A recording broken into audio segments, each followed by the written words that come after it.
Live tonight, top 5 subjects that trigger people on Architects of Humanity. Like I said, what's up? Christ of her.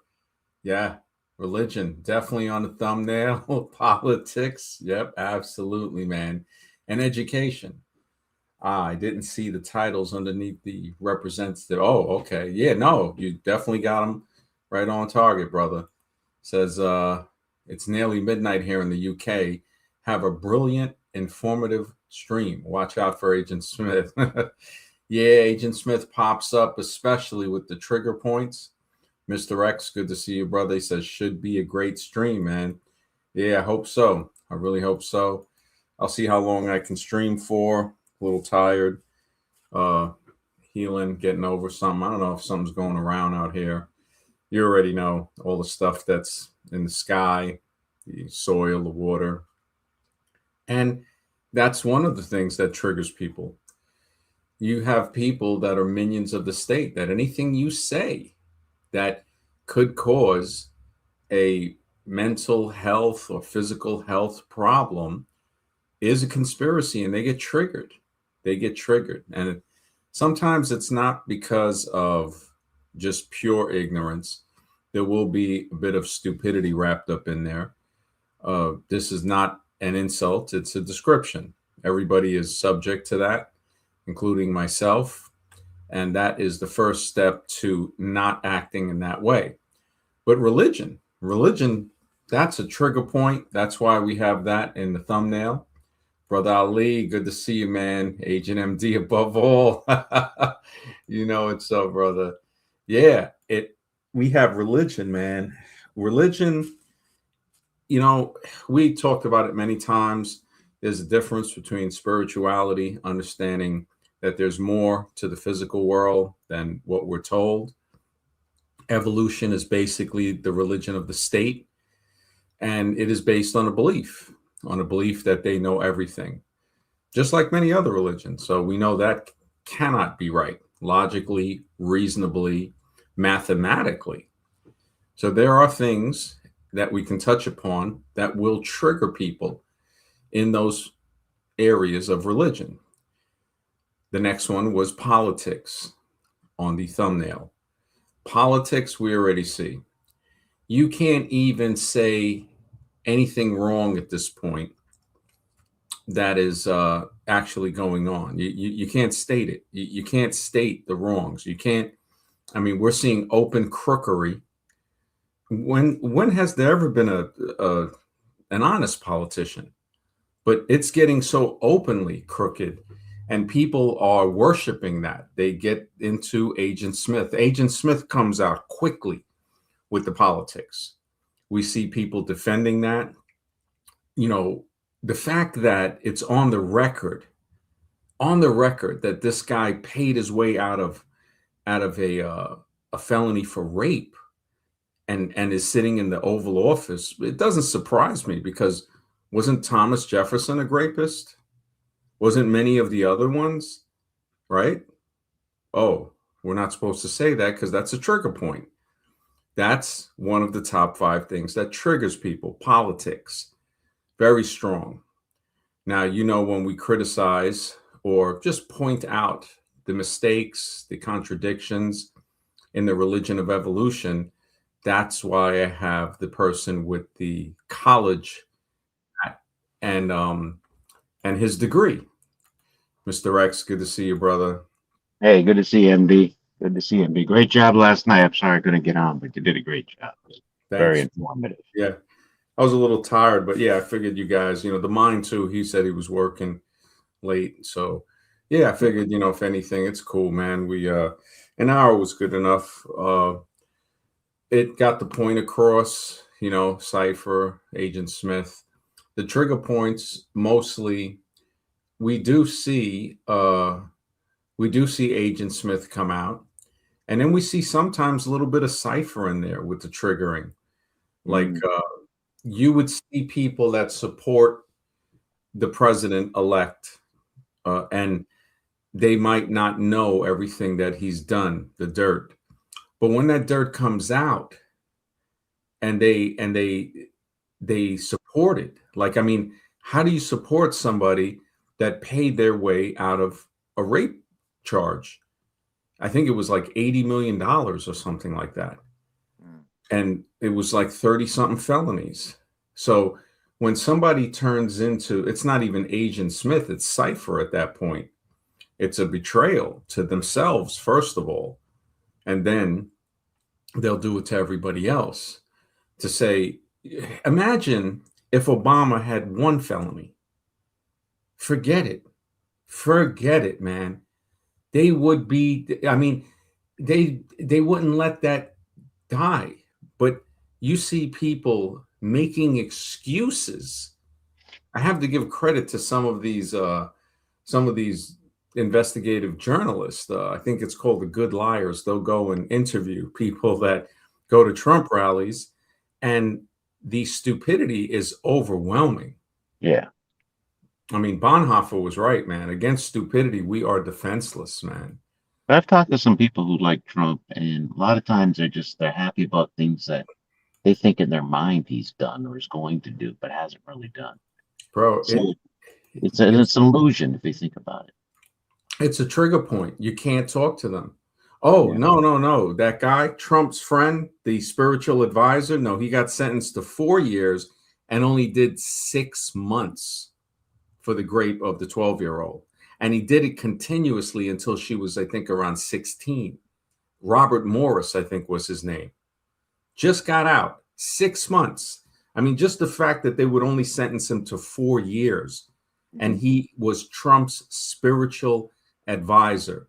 Now, when people, one, if they don't get triggered and they just start to make excuses for that, that's cipher. That's a betrayal. That's just a traitor, basically, a traitor to humanity.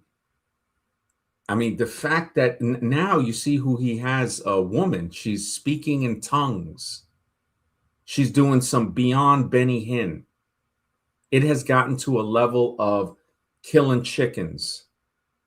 These people are basically killing chickens, spreading chicken blood on the audience. I'm surprised it hasn't come to that in the open. When you see, I don't know if you've seen the lady that they have as the spiritual No, thing I up haven't there. seen it. I haven't seen her. You've seen her, right? No, I haven't. I don't Oh really man, pay if you attention to type it too in, much. I forgot her name, but she's literally up there singing. She's like one of those religious pastors that I had put on display. He was a fraud. Tillman, I think. Hmm. Tilton or Tillman, Robert Tillman or something Tillman. And he would literally be talking and just making stuff up, like the type of stuff like that. And it's like, what the heck? She's literally doing that and waving the hand like Benny Hinn did, and people falling over, Hmm. blowing into the mic to blow demons away, and people falling over. And Well, I think it should be a wake-up call that it's the system is not what it seems. You know, this whole voting stuff and that we're the ones deciding who has all the power is a bunch of nonsense. We're not deciding anything.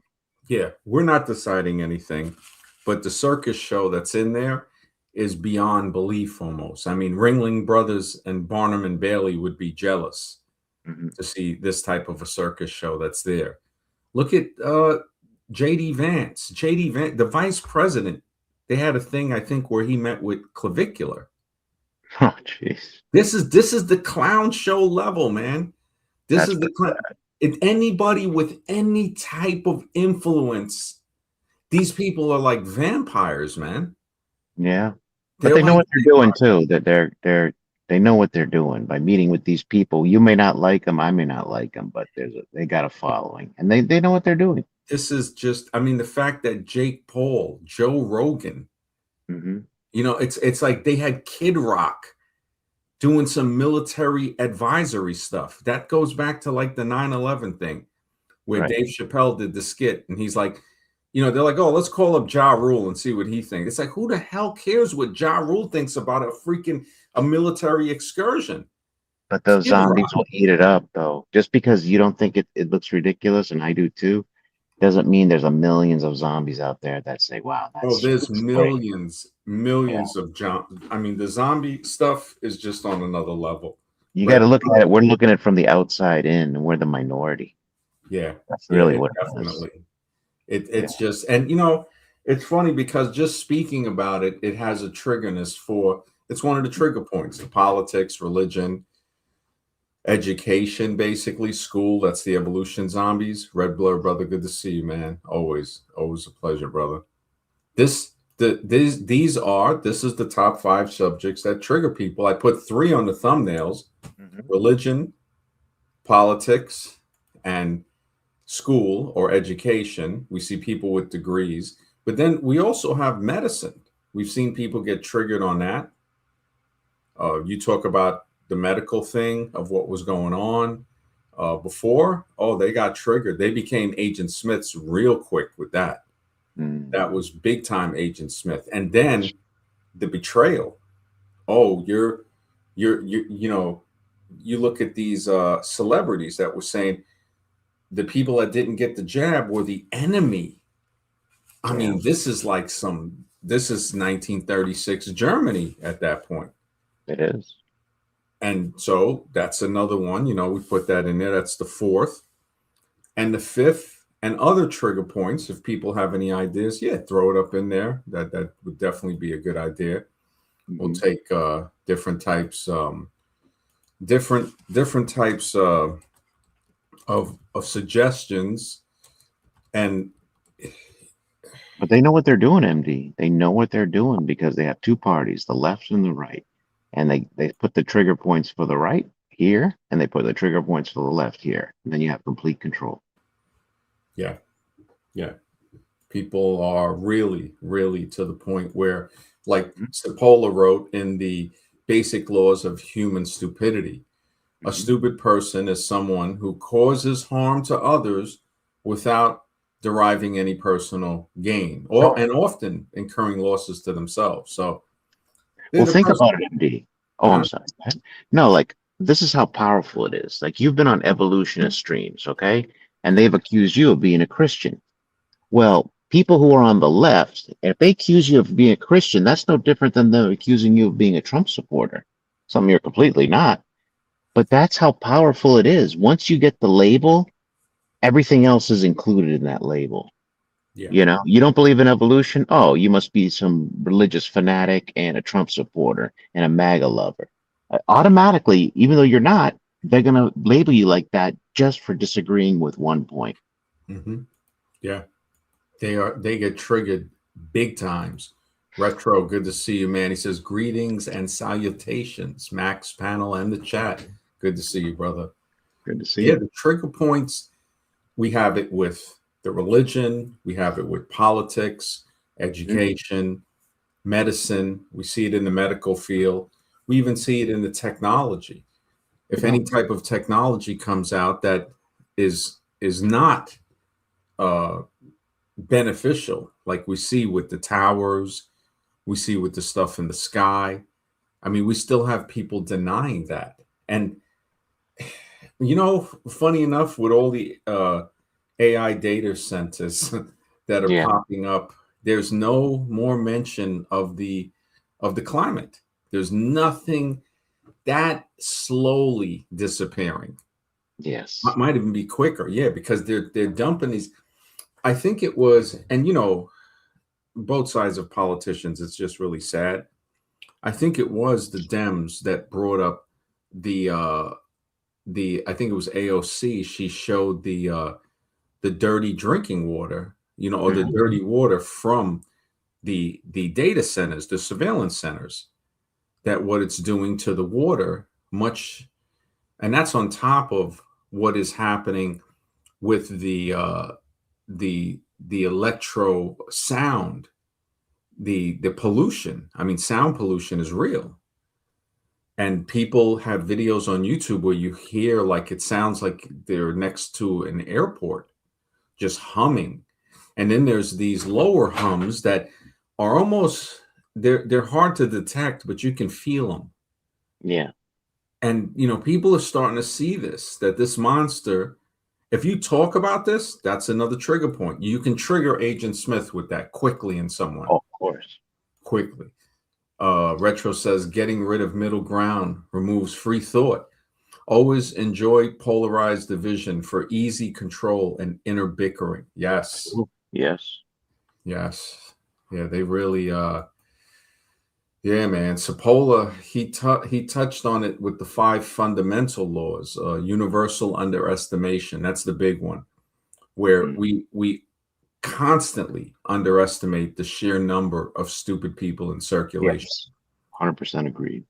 Yeah, that is like it's so real. If The you talk like this to a regular person on the street, I mean, there's a good chance you'll get attacked because they're oh that zombified. oh yeah, yeah. You're They'll dealing come at with you. people. Yeah, Yeah. it's like somebody that just is on a level of just almost they're not mentally equipped to have certain conversations that Yes. require thinking. And that's the beauty of this streaming is that at least now we have a means, a media that we can express our views freely and not, I mean, people will come on here and attack as an Agent Smith, but it won't get physical, obviously. You know what I'm Yeah, saying? yeah. So, Well, because it would people, get physical in the streets, I can assure you that. yeah. I mean, people will they will threaten. I mean, they have threatened and stuff like that.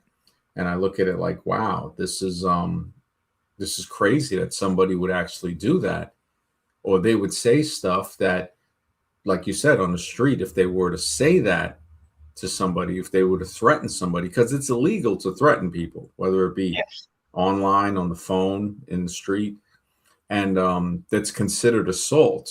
Battery is the physical touching, assault and battery. But But it happens all the time. People, just because it's a law doesn't mean they're going to oh follow yeah, it. yeah, exactly. It just and that's the thing where you don't want to engage with them on the street Yeah, or there's it's even pointless. It's here, yeah, pointless. because yeah, it just I mean, the reason I engage with you is because I know I can get a good perspective that maybe it's something I didn't think about. So there's a lot of benefit for me to engaging in yourself with conversation because you can give me an angle that I didn't even see before. So there's a benefit. But other people on the street, most of the time, you're not going to gain anything from talking to them, yeah. at all. In fact, they probably take it as an insult, like, oh, you think I'm stupid. You know what I mean? Yeah, exactly. It's just yeah, we have good conversation, we learn from each other. That's what the streams are about. And people can learn by listening. They'll say, "Wow, this is actually conversations that people have where they're not debating, they're not presenting arguments, they're looking at evidence and they're building upon that, thinking and conversing." And it shows people that there is a way to communicate without debating, without arguing, and Yes. learn. So That's these mostly are, what these other streams do. And honestly, sometimes unless it gets pretty boring. I mean, I don't really get that into it, to be honest with you. Lose focus. it's the epitome of keeping, it's called intelligent stupidity. Hmm. When we have somebody that's intelligent that can win debates, what do they win, but they don't learn. Right. They can never question themselves. That's what Sapola, I think, calls the great equalizer. That stupid is independent. So anybody who's in a stupor or stupid or amazed or dazed, and I say that so people don't, so they realize it's not an insult. It's a description. Sure. It is Sure. independent of any other characteristic, race, education, wealth, social status. You can still be stupid. Yes. You can be extremely smart in one part of a field and totally ignorant and literally stupid. We see this in the medical profession. Medical profession, that's what that movie Coma was about. Funny enough, the guy that produced it, I think it was Mitchell, he spoke out a lot about that, about the cult of the medical establishment. And the movie was all about the 1978 movie Coma was about them uh, putting people in comas. The movie was based on, and then selling their organs. This is Hmm. in '78, based Wow. on the Wow. book. Yeah, I don't think he wrote the book. I think Nolan something wrote the book, but he had written many books. But that's crazy. And they had a point in the movie where they're saying, yeah, they have a human kidney right now. It's 45 or 42.5 thousand that they're bidding for it, bidding on organs. I think in the 1978, the human body was worth $1 million. I can't imagine what it's worth today. Wow. Yeah. Wow. This is, All that organ. I mean, we know organ trafficking does occur. It's a real thing. oh, Maybe not so yeah, heavily in this country, but definitely in other countries, in South America, ridiculous. for Yeah, sure. it's ridiculous amount. So Mhm. that right there, we see that in many, many of these things. That guy says JD Vance gets stuff all the time for having an Indian wife and Indian kids. I swear Indians get bullied the worst online. Yeah, they definitely do, man. It's sad, man. It's really sad. That's what I can't stand. I can't stand people who bully, you know, I hate to say weaker, but more docile people. You know what I mean? Like the Asians or the Indians. You know what I'm saying? I know Indian is also Asian, also, but I really can't. That's a sign of real stupidity. You know what I'm saying? Uh-huh. I'll meet ignorance with ignorance, but Yeah, somebody who's docile and polite, I'm not going to take advantage cowardice of that too. person. Yeah, it's a sign of cowardice, Yes, bullying people. It's really sad. that It's you don't think will fight back. You yeah. know, And can't stand the people like mind, good to see you, man. The mind says, Forged in Flesh says, yeah, intellectual idiocy is definitely a thing. Yeah, man, without a doubt. It is real. It is stupidity is independent. So somebody can be intelligent and be stupid. Uh the definitions we know, somebody causing a loss by getting no gain. If they cause a loss to you and they get a gain, they're a bandit. That's what they would consider a bandit. So there's four categories. The person that causes a loss to a person and gains from it, that's a thief, that's a bandit, that's a manipulator.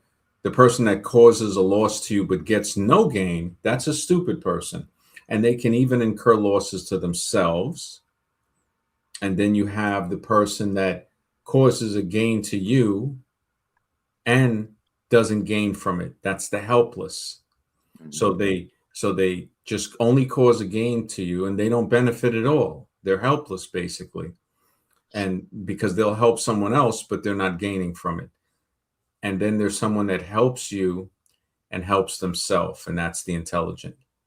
So the four categories in the definition of stupidity and intelligence and bandits and helplessness goes into that, and then the blindness of the non-stupid. So the non-stupid people consistently underestimate the destructive and damaging power of stupid individuals. So the unawareness, the Yes. underestimation. Well, underestimation is the first law with the amount. This is more of the overlooking. You overlook the damage. Oh no, that person's just stupid. They're not gonna. We don't have to worry about them. It's like no, no, no. We really do because Hmm. we forget that they can always do something that becomes a costly mistake. And an example would be somebody accidentally crashing a chemical truck into the side of a highway that overlooks a river. So Mm. now, you say, wait a minute, this we had to make sure this got to the destination to be dumped properly. And this person, this stupid individual, caused this costly mistake. And Sure. overlooking that's the fourth law, basically, from what they say of the overlooking the you underestimate the destructive damage and then the ultimate threat. A stupid person is the most dangerous type of person I agree because 100%. yeah. 100%. And this is a deep subject, believe it or not. People wouldn't think that it's not, but it really is. And Mhm. I think it's so important to continue to talk about this because, believe it or not, you can save a person's life talking about this. Yes, The, it the, can be. Yeah. how to watch out for the stupid people in so many different facets. Hmm. Yeah. Ford says, when I was younger, I used to bully people who are bigger than me because I thought as long as they're bigger than you, you're not a bully if you pick on them. Wow. Wow. Yeah, that's an unawareness. I knew a guy like that too. He would do that. And it's like when you look at that, I'm glad you see the mistake now. That shows your intelligence to Sure. recognize that and see that, yeah, it's wrong just because And I they're never bullying. bullied anybody, but Yeah, I I yeah, defended myself. I yeah. defended Bullying myself. on any level is still bullying. If the Yeah. person isn't doing anything to you to do Why that, bother? yeah, we know it's wrong. And it's good that you see that. That's commendable that you see you grow from that. That guy says, I triggered an Anglo when I asked him to define white. He accused me of supporting white genocide. I asked him that because they are trying to grandfather Southern and Eastern Europeans into whiteness when 100 years ago they considered them less than. And this is very true. This is where I tell people to read or at least go over the books, How Italians Became White. That Hmm. was a book. How the Jewish became white and how the Irish became white. Let me see if I don't know. If you're living in America and you're worried about the white genocide, you gotta be an idiot at this point. well, Tim Wise points out a Oh, that guy. of stuff. I met Tim him Walz. back I in remember. 2005. You did? Yeah, he was at a college speaking. Main points in the book, uh, How the Irish Became White. Trying to think the guy that wrote the book. I think it's Noel Ignatiev's How the Hmm. Irish Became White. When I met Tim Wise, I mean, he's an amazing individual. Some people have their opinions about him, but he makes a lot of sense. He calls it like it is. It's if there was a black person that calls out the stuff that black people would do that's incorrect, you don't really see too much criticism on that from Hmm. from too many people. But when you have somebody like Tim Wise, who's extremely intellectual, he wrote a book, White Like Me.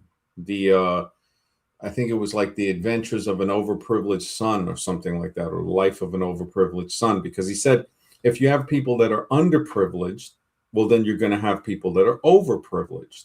Hmm. It was at a college when I saw the lecture in '05, and a friend worked there as a janitor, and he Hmm. got me in to see it. And I spoke with him, shook his hand, and I could see the stress on his face. I mean, that movie Black Like Me is a very, very deep movie for anybody that wants to watch it. It's a Hmm. movie in a black and white movie. Uh, that guy says, I asked him, do you consider a Muslim Chechen as a brother? He's white too. And he refused to answer. Yeah, because America has a serious problem with that, a serious. Retro says, it's like we all live on the subway tracks as the cubic fathoms of filth of current levels of humanity speed through vomiting, desecration, and madness as exhaust. We need to begin to enjoy it at this point. Holy Yeah. smokes. Yeah, I mean, I just think, I mean, this country has an ugly history. No ifs, ands, or buts about that, but it's 2026 and we're entering a whole new age. I mean, a mhm. lot of people don't even know if they're going to be able to be employed pretty soon. You know what I'm saying? We Oh, got they'll bigger take care of battles that. coming. They'll take care of that with these new things that they're creating. These new how do I call it without Mhm. saying the word? These new V's that don't exist in nature. The fact that they're using AI to create biological problems Mhm. that who knows what this is going to cause. Right? Another trigger point, one of the top five, I would say, religion, politics, education, medicine, and of course racism. If anybody talks about racism, that can trigger people. That's an extreme trigger point. And I'm glad that guy brought it up because when he talks about something about what questioning the guy about to define to Hmm. define they're trying to grandfather in, and people don't realize that it strips away their individuality because in Italian, Irish, Russian, German, those are very different people, but Of they course. conglomerate that together so they can use them as a like a core to hate other groups that are different that have been lumped into one Mhm. group, like black. You have a Ugandan is clearly different from a Moroccan or an Egyptian or somebody from Tunisia or Mhm. Sudan or Chad or South Africa, even, or Zimbabwe or Tanzania or something like that. But they lump them all into one group, black. Same thing they do with Western Asia, which again, if you call it Western Asia, it's like or Europe is not a continent; it's a part of Asia. Mhm. And then the ego will come in to say, well, it's Eurasia. No, the larger part is Asia, and India is connected to Asia. It's not a subcontinent. So this conversation is a trigger point. People will be like, hey, uh, Retro says, I love biological problems as Valerie 23. I mean, yeah, man. I seen that movie. Yeah, the Valerie 23, I think, was Outer Limits, man. Yeah, that was a deep one. Mark, good to see you, Mhm. man. Timbo, good to see you. He says, I would say the hypocrisy surrounding this Chud guy is crazy, but it's actually part of the course. You know what the Chud, I thought about that. You know what his thing is? It gives a steam valve escape for the racism that the presidential cabinet is pushing. So the fact that Trump is a blatant racist, and JD Vance, you can be married to an Indian girl and still be a racist. A white man can be married to a black woman, black man, a black woman can be married to a white man, and they can still be racist. We've seen what was that black girl that just got homicided by her white husband. You have people can have kids with people of color and still be racist. We've seen it with Thomas Jefferson having kids with his slaves. Mhm. So this is just logic and reason. Anybody can see this because just like they try to say black people can't be racist, we know they can. And they try to play the word play. No, you can be prejudiced too. Retro says, I'm holding down the control alternate D. Philly, let me know. Holy smokes.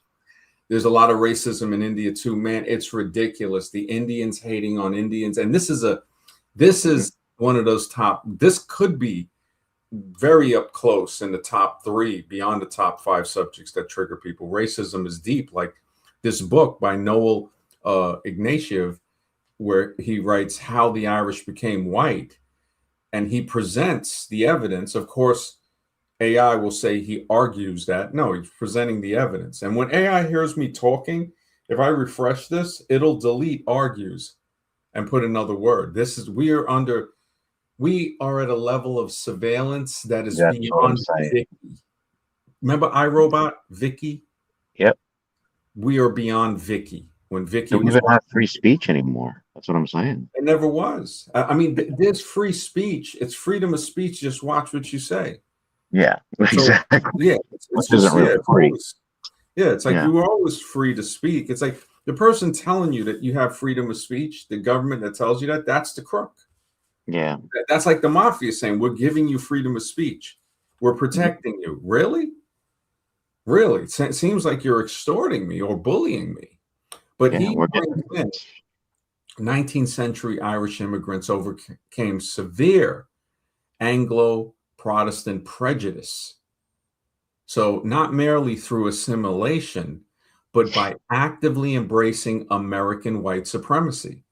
So, this is how they overcame that. This is how they assimilated to escape the lowest rungs of society. Remember, the evolutionists, certain English evolutionists, Anglican priests like Charles Kingsley, was calling the Irish white chimpanzees. This is how he Yeah. referred to them. Yep. But if they say, look, Tim Wise pointed this out very, very, very wisely. He said, yeah, but he goes, you're going to get your clock clean too, but we need you to hold those other people down. And Yeah. that's what, Exactly. yeah. That guy says, have you read the book India, A Wounded Civilization by V.S. Naipaul? No, I haven't, man. I'm going to check that. Definitely. It was written by an Indo-Trinidadian who claims that India is a traumatized civilization and need many centuries to recover. Yes, yes. Definitely, I'm going to look into that, man. Yeah, I've India, Azarun, I give him a lot of credit because he openly talks about that. Um, Mark says all of a sudden around the West, the governments are trying to push digital ID now. Suspicious. Yeah, man. Anything they're trying to push is suspicious. Suspicion is the only thing that can protect us from them. Yeah. Our suspicion to say, wait a second, some is not right. But to escape the lowest rung of society, the Irish had to embrace the American white supremacy. They aligned themselves with the dominant white class by adopting anti-black racism. So this is when we see today, they'll say, oh, well, what do they say? Diversity is anti-white, all of this stuff. Jake even had to come on and say that. It's like, he Yeah. ain't got to worry about it because no chicks want to breed with him. So it's like, ain't nobody trying to, key points from the book include non-white status. Upon arriving to the U.S. in the 18th and 19th centuries, Hmm. Irish immigrants were viewed by the Protestant establishments as degraded, not quite white, underclass, like Grace Llewellyn, and she's a white woman who wrote the book, The Teenage Liberation Handbook, How to Quit School and Get a Real Life and Education. She said Hmm. in her book, she goes, yeah, if you weren't one of, and she worded it like this, if you weren't one of the white boys that got off the boat earlier, then you weren't considered, really white. And that's how, like the guys that got off in the 1600s and the 1700s, those were the ones, oh yeah, even though they were impoverished and indentured and enslaved to a degree, they weren't the 18th and 19th century Irish, Hmm. and especially the 20th century Italians. So this is a trigger point. This is possibly one of the top hottest trigger subjects out there. And what it brings in the other trigger points, religion, because we see that with the Irish, with the Protestant establishment, Hmm. I've said it before. What's the Klan? The Klan are Protestants. They're Christians. And well, they say they're Christians. They're really not, because they live like, this basically a terrorist organization. The fact that they're not considered a terrorist organization is the epitome of privilege. When you have other groups that are declared terrorist organizations in America and the Klan isn't, that's a clear privilege right there. So if anybody says privilege don't exist, you can point that out clearly. Hmm. Just the fact that they're not considered that. They had to pay a restitution for the four girls that were killed in a bombing of a church many decades ago. So it's showing you right there. That's an act of terrorism on a church, no less. And what do we see today? White racist in the White House bombing schools, again, killing children. It's like a pattern. It's a pattern, man. Evil has a pattern. Stupidity also has a pattern. But Sure. I think it's done purposely. It's not just something accidentally stupid. This is Well, hate.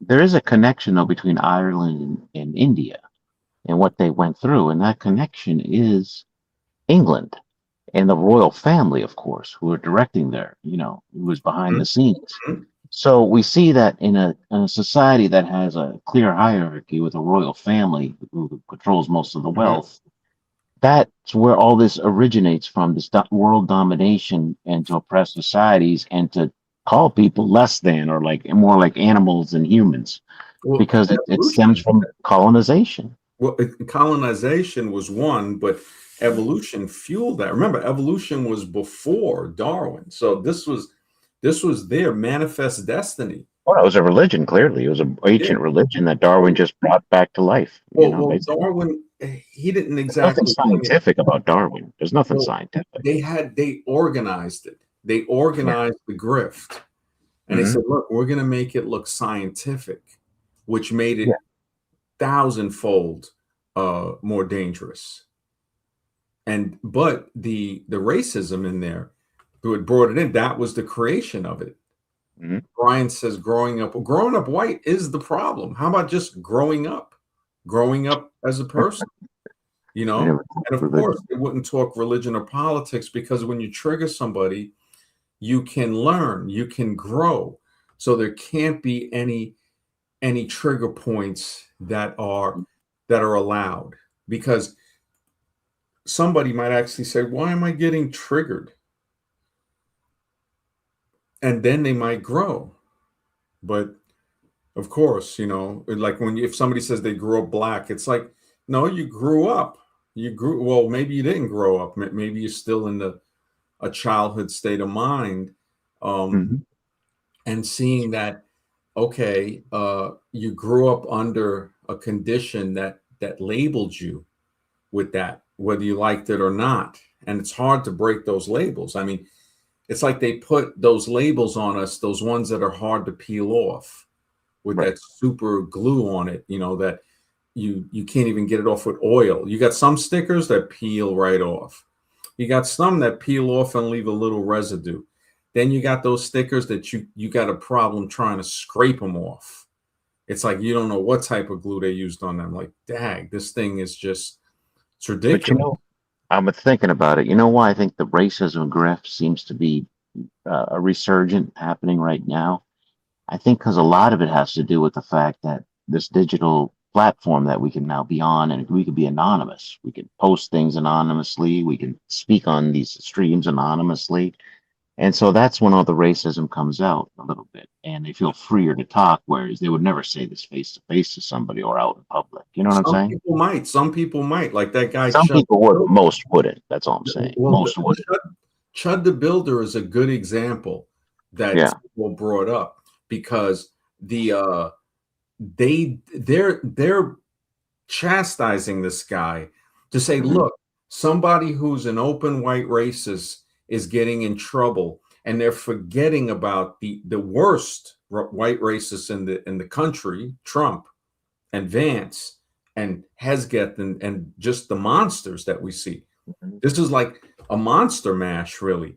So it takes the steam off where people don't look at their extreme racism because they're saying, "Oh, look, this guy is actually he's getting in trouble for that." Well, when we see the president getting in trouble for stuff like that, with all of the laws and stuff that he's passing, that's basically just, I mean, it's horrible. It's hard, and Hmm. nobody wants. One guy put it. He said, "Trump is a drug for white America," and I was like, "Wow, that's a deep way to put it." And Could when you be. see the way people act, I mean, you got black and Spanish people that are under that spell.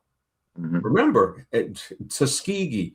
This is the thing. People talk about the black men that were the airmen, the Air Force men that were black that were experimented upon with the syphilis. But there was a black nurse that kept that under wraps. She's the Yeah. one that gained their trust. They don't like to talk about that. They don't like to. They just want to make it look like, oh, it was some white guys that did this experiments on these black airmen. No, it was a black nurse and other black people, I would say, but definitely we know for sure a black nurse was the liaison that said, "Don't worry, you can trust these guys." So she was the Stephen from Django character. Mm. She was the, so to say, I wouldn't even say Uncle Tom. She makes Uncle Tom look like a black revolutionary. I mean, when you look, I forgot her name, but people can look that up. So when they try to say, "Oh, look at what white people did," well, it was black people that did that too. Look And at you nailed it right there. You can't trust people just because they look like you. exactly. It's individuality. You Trust. gotta. It's That's why I not. believe in individuality. I'm a firm believer in Yeah, that. it's not a color. Trust is No. not a color, man. It just you know, it's all I felt like this since MySpace. Everything we do is being recorded, filed away for the future camps. That's what it is. They're gonna be Hmm. like, don't worry. And really it doesn't even matter because they don't want people around. They just want billionaires around. If you Yeah. ain't a hundred a centimillionaire, you're getting off probably in the next. Eventually, once they're done with you. Yeah, once they're done with you. Hesketh said at a summit with Latin American countries, I speak of, yes, I remember hearing that, man. Speak But he said, American. this is the laws of stupidity. Yeah. Stupidity is independent of any position. So even a guy, I think, what is he, Secretary of Defense or something like that? He's in the presidential cabinet, not immune to being stupid, saying he speaks American. That's like, yeah, I remember hearing that, man. Mark says, yep, that's why they need more data centers all the time. Spying on everyone creates a lot of data. Man, That's right. those surveillance centers, it's crazy. There's Hispanics who are crying because family members got deported even though they voted for them. You know, that ain't, it's like, that is like, to me, one, it's ironic, but two, it's like karma in the face. Karma doesn't have a menu. You get what you deserve. And sometimes people might say, well, wait a minute, I didn't think back. That's why when people get these bad trips and stuff, when they take these psychedelics, nah, man, it's showing you what's inside of you that you have ignored, that you've suppressed, the piece of shit part of you that everybody, well, most people have. I know I enjoyed the trips I had. I'm not saying I'm a perfect person by any means or any measure. But when he says that I voted, how they voted for him, and now it's a slap in the face. It's like, wait a minute, did your vote really count? See, I think we got to look at the bigger Well, picture. no, the vote didn't count, Yeah. but you're just by what you say, like it's sort of like, and I've noticed this, um, people that say, like people that are prejudiced, whether it be black or white or whatever, and their grandkids marry somebody that they're usually prejudiced against. We see this happen. That's like karma. That's, to me, that's hilarious. No, it is. It is. But I'm Yeah. wondering if this whole ICE thing and the deportation is the coming of martial law. It's like they're just getting us It's saying, prepared right yeah, now. if that's allowed to happen to people like that, right? Just openly, just without due process. Now, there was people being deported under Obama's thing and all of that. Of course, he deported the most, I think. Yeah, so that's definitely there. Now, if it's criminals, if you commit a crime here and you get deported, I don't see how anybody can complain about that. But Right. when you got a guy that has committed felonies and is in the White House, that's kind of the pot calling the kettle black. It's like saying, wait a minute, you should never be able to hold political office. Period. I Unless you agree. have I some way. agree, but who's going to stop them? That's the problem. It's all about gangs. They got the bigger gang right now. Well, again, that's the Klan. That's why I Yeah. was saying the Klan is alive and well. They have a lot of power. The fact that they're not considered a terrorist organization, that they're not labeled that, says immense amounts without saying something openly. The classification of that, the fact that you got somebody in there with 30 something felonies, that speaks with beyond what anybody can say. When you see JD Vance, Hesketh, and other people in old interviews saying they would never trust Trump, and now they're there with him. You know who's really dirty? The Kennedy guy. Oh yeah. I mean, this guy is like, just, you cannot trust a politician. You No. just can't trust them. It's Wizard of Oz. But But it's like when we nobody's look going to go to the White House and say, "Oh, you guys got to go." It's not going to happen. You know what I mean? well, And they'll that's probably be arrested for the rest of their lives you or you be you would shot. have to be a patriot. You'd have to be Constitution. You'd have to say, look, I've swore to defend this, and this is what it is. But people think we're so conditioned and domesticated, man. That guy says, I heard some of those data centers are run by Mossad and foreign intelligence agencies allowed to operate within the U.S. The U.S., the other countries in the Middle East, those are just an extension of the U.S. They just have a different face. I think I said it a while ago. Zionism is to Judaism what the KKK is to Christianity. It clearly, if anybody wants to like look that up, or that's what it is, because You have Jewish people protesting a lot of the stuff, burning draft cards, rabbis totally against what's going on. But they don't really put that too much in the news. No. Just the way you got Christians, white Christians that will say, "Look, we're not the Klan, man. You know, we do not agree with these people," and it's hard to distinguish. Sure. Nationalism is the only way to stop. I don't think so, man. I don't think I don't so think either. so. No, you What was need it? power. You need Schopenhauer? weaponry. Huh? You need power. You need weaponry. Like the Constitution of the United States, it stands because of the barrel of a gun. Without an army, without a military, you got no rights. You know, Yeah. No, it's that's true. reality. Let's keep it real. At the end of the day, it takes the barrel of a gun to really keep our rights.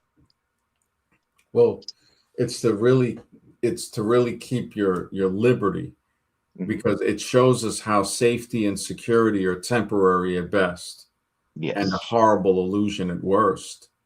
You know, so you're never going to be totally safe or secure. You can have it for a time being, but like you said, it's got to be more than just the barrel. Sure.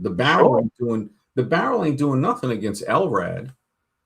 You know, Well, and I'm just saying, like the police, if they're going to arrest you, they're not going to knock on your door and politely ask you to please go to jail without any guns. You know. well, now they're just going to hit you with radio waves. They're Sure. going I to mean, no, I'm just saying weaponry, not necessarily technically a gun, but a Yeah, weapon. exactly. Yeah, weaponry. Exactly. The only thing to defend you, well, it's either that or getting to a place where you're protected, to where it's So where would hard. that be? Eagle versus the worm. The worm can only burrow. The worm can only hide, and Hmm. it could be that bad. But where It, can you hide nowadays with all the technology? It's getting exactly. ridiculous. The technology that we paid and we stood by and Of helped course, them make. of course. But did we It, even have a it's choice? Let's just keep it real. Did we it's even not a have a choice? pretty.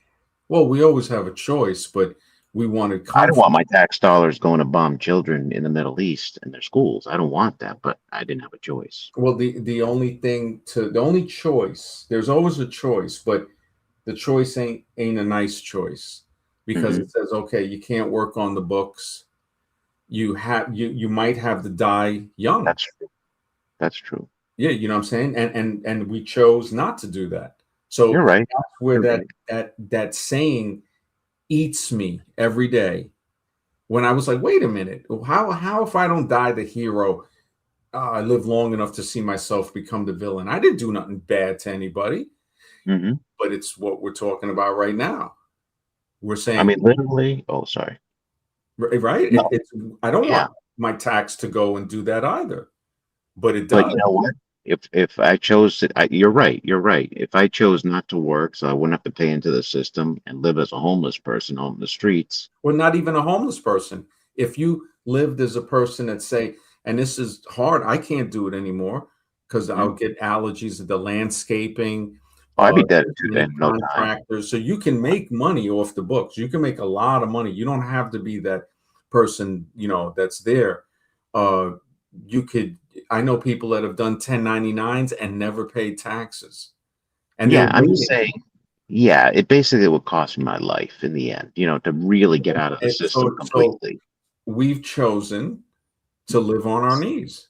Yeah, And exactly. when I people agree. say I'd rather die on my feet than live, we're all living on our knees. Right. And that is a trigger point for some, It because they is. will say, I'm not, no, and it's like, really? No, you're not. It's No, like, you're not. really? It's brutal.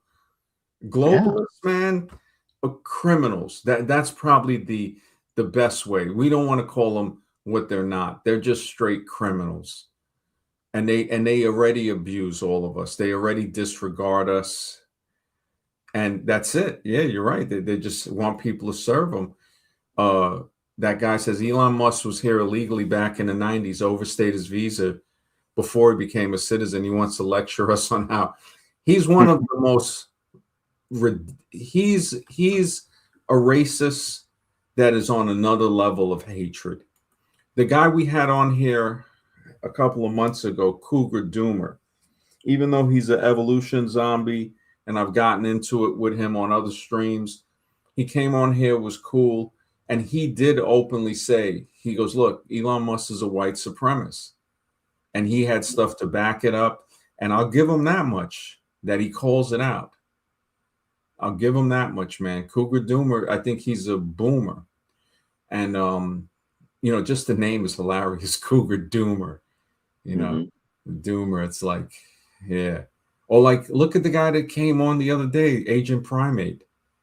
Oh Right yeah. on the perfect stream, right? I mean, it was hilarious because he came on all cool and Hmm. smooth, and then that trigger point got hit. Agent Smith came out, never went back in. No, He he couldn't was control himself. straight Smith and hard. But the Irish, that book, How the Irish Became White, it's a really good. I tell people, it's not a hateful book. It's a documentative book showing how they faced horrific stereotypes, like from Charles Kingsley, and they were compared to enslaved Africans and were regulated to dangerous menial jobs, just the way they regulated Africans. So, one, this book, it takes away that separation of white and black. It's saying, no, man, these people went through it too, but Hmm. they had the choice of going into of look, you either embrace American white supremacy or we're going to keep you here in this rung. Matter of fact, you're going to embrace whether you like it or not because I mean, they you had Irish need not apply right here in America. oh yeah, you see that. And then they were like, you know what, it's better not to have that because we can use them to watch over the other people, Yeah. so we're going to make a hierarchy. And Yes. the initial status was it was a non-white status. Then it was competition with free blacks in the working class urban of Philadelphia, like where Drew Ma's from. Hmm. Newly arrived Irish laborers, which he proudly says his ancestors are from. He tried to go back to 1093 or something, trying to say, I was like, wow, this guy's really 1093. stretching it. He's really reaching. But hey, because I told him he got mad because I said, look, I said the amount of hatred that comes out of him for Judeans, I'm like, you probably you have that in your ancestry. There's nothing Hmm. wrong with that, but it's like telling somebody who might be a white racist against blacks, and telling them like, yeah, there's probably a black ancestor that you have in there.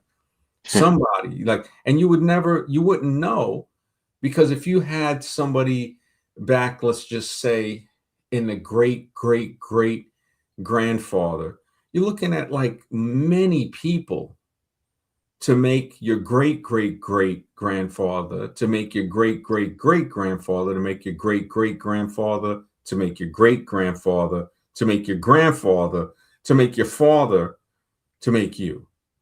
So all the Hmm. way back there, 10 greats.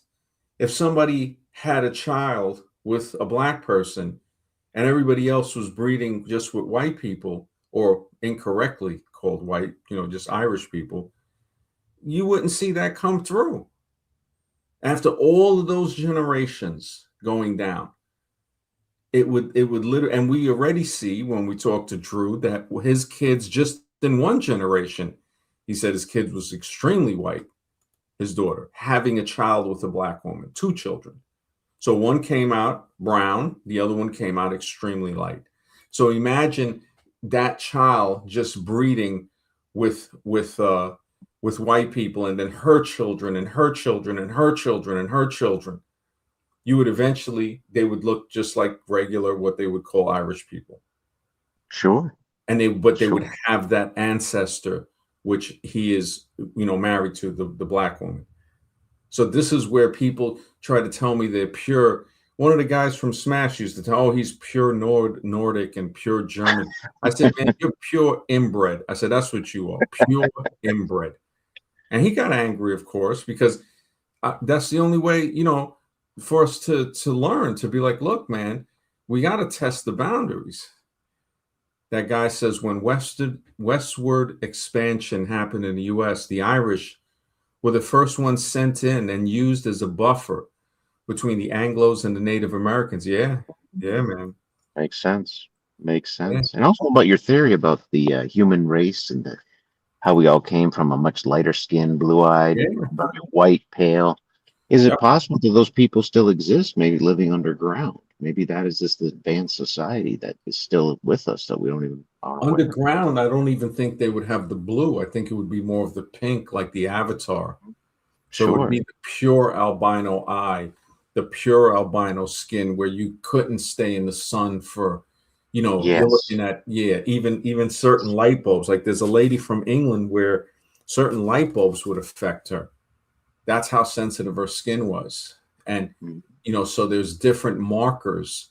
And it seems that everybody has that. I mean, the fact that we all have blue eyes, I don't know if that'll come out after I'm dead, or maybe it won't come out, because people, that's a scary thing. And I haven't formulated everything because Mhm. of all the stuff I've been doing, but hopefully I can get that in production pretty soon. The laws of stupidity is extremely important.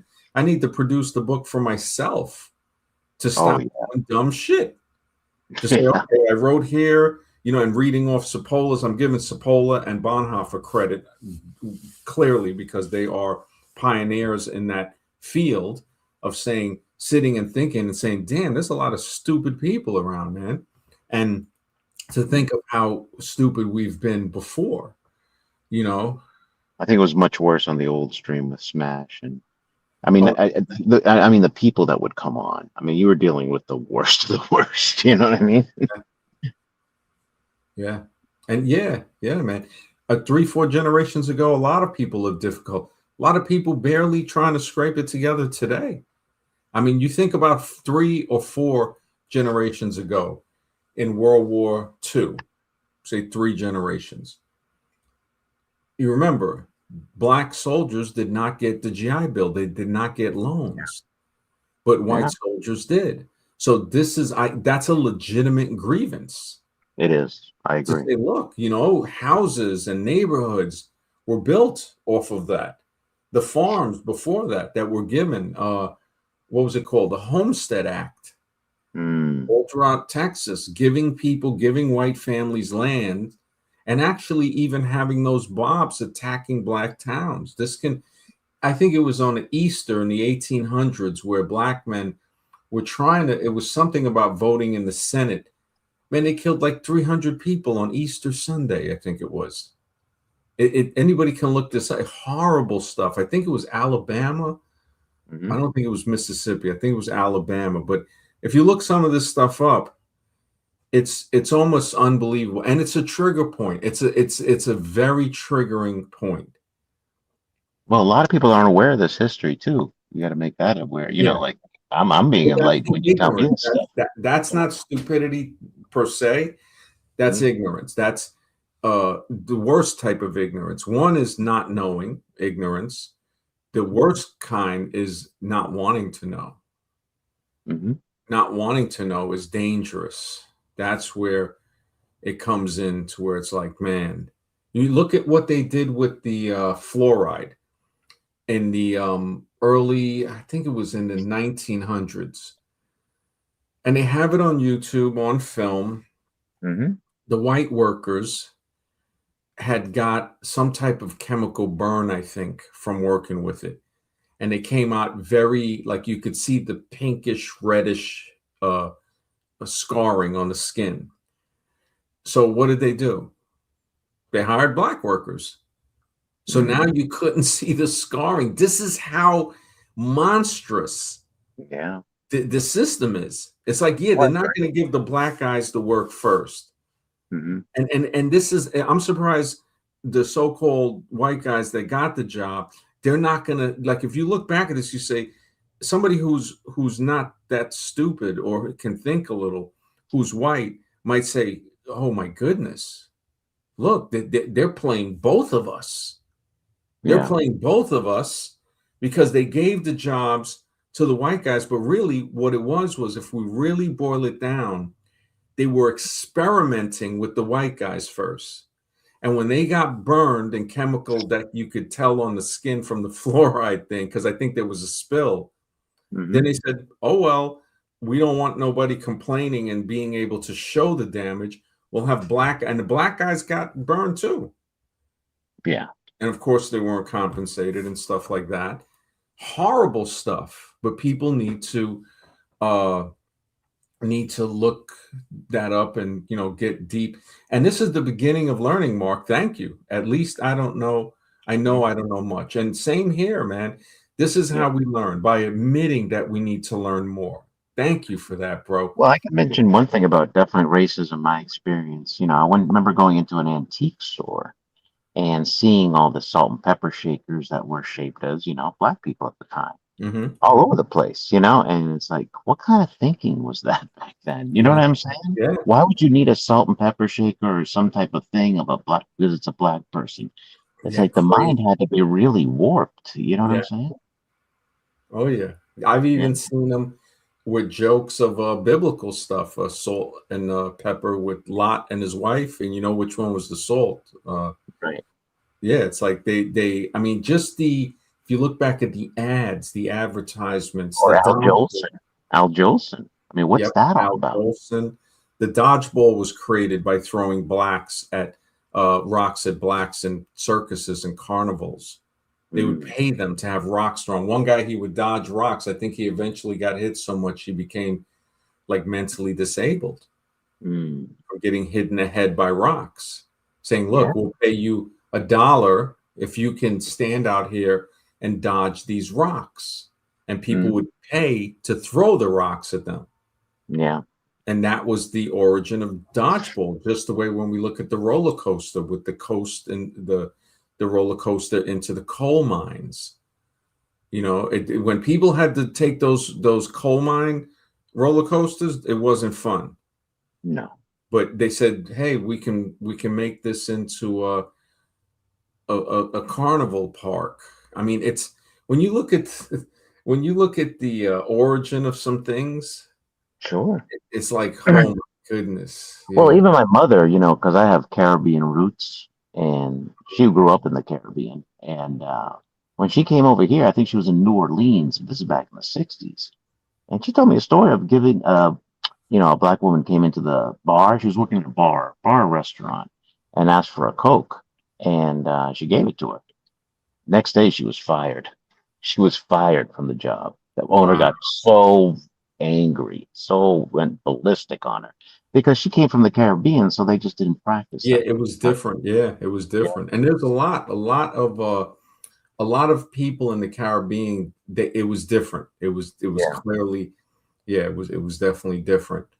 So she Um, just didn't know at the time because she thought that, she gave her but well, in the they had 60s in New people. Orleans, ooh. Yeah, and even the 50s, there was a guy that did 15 years for buying a home for a black couple in Mm, the neighborhood. They're like the red line zone where they weren't where they made it legally illegal, basically.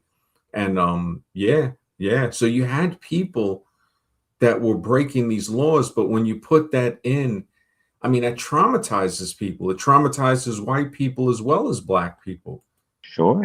And that lets us become closer if we can talk about these trigger points. If we can say, all right, if this is to trigger people, we're not trying to trigger them, but we need to really we need to try to get some type of middle ground, something to say, like this book.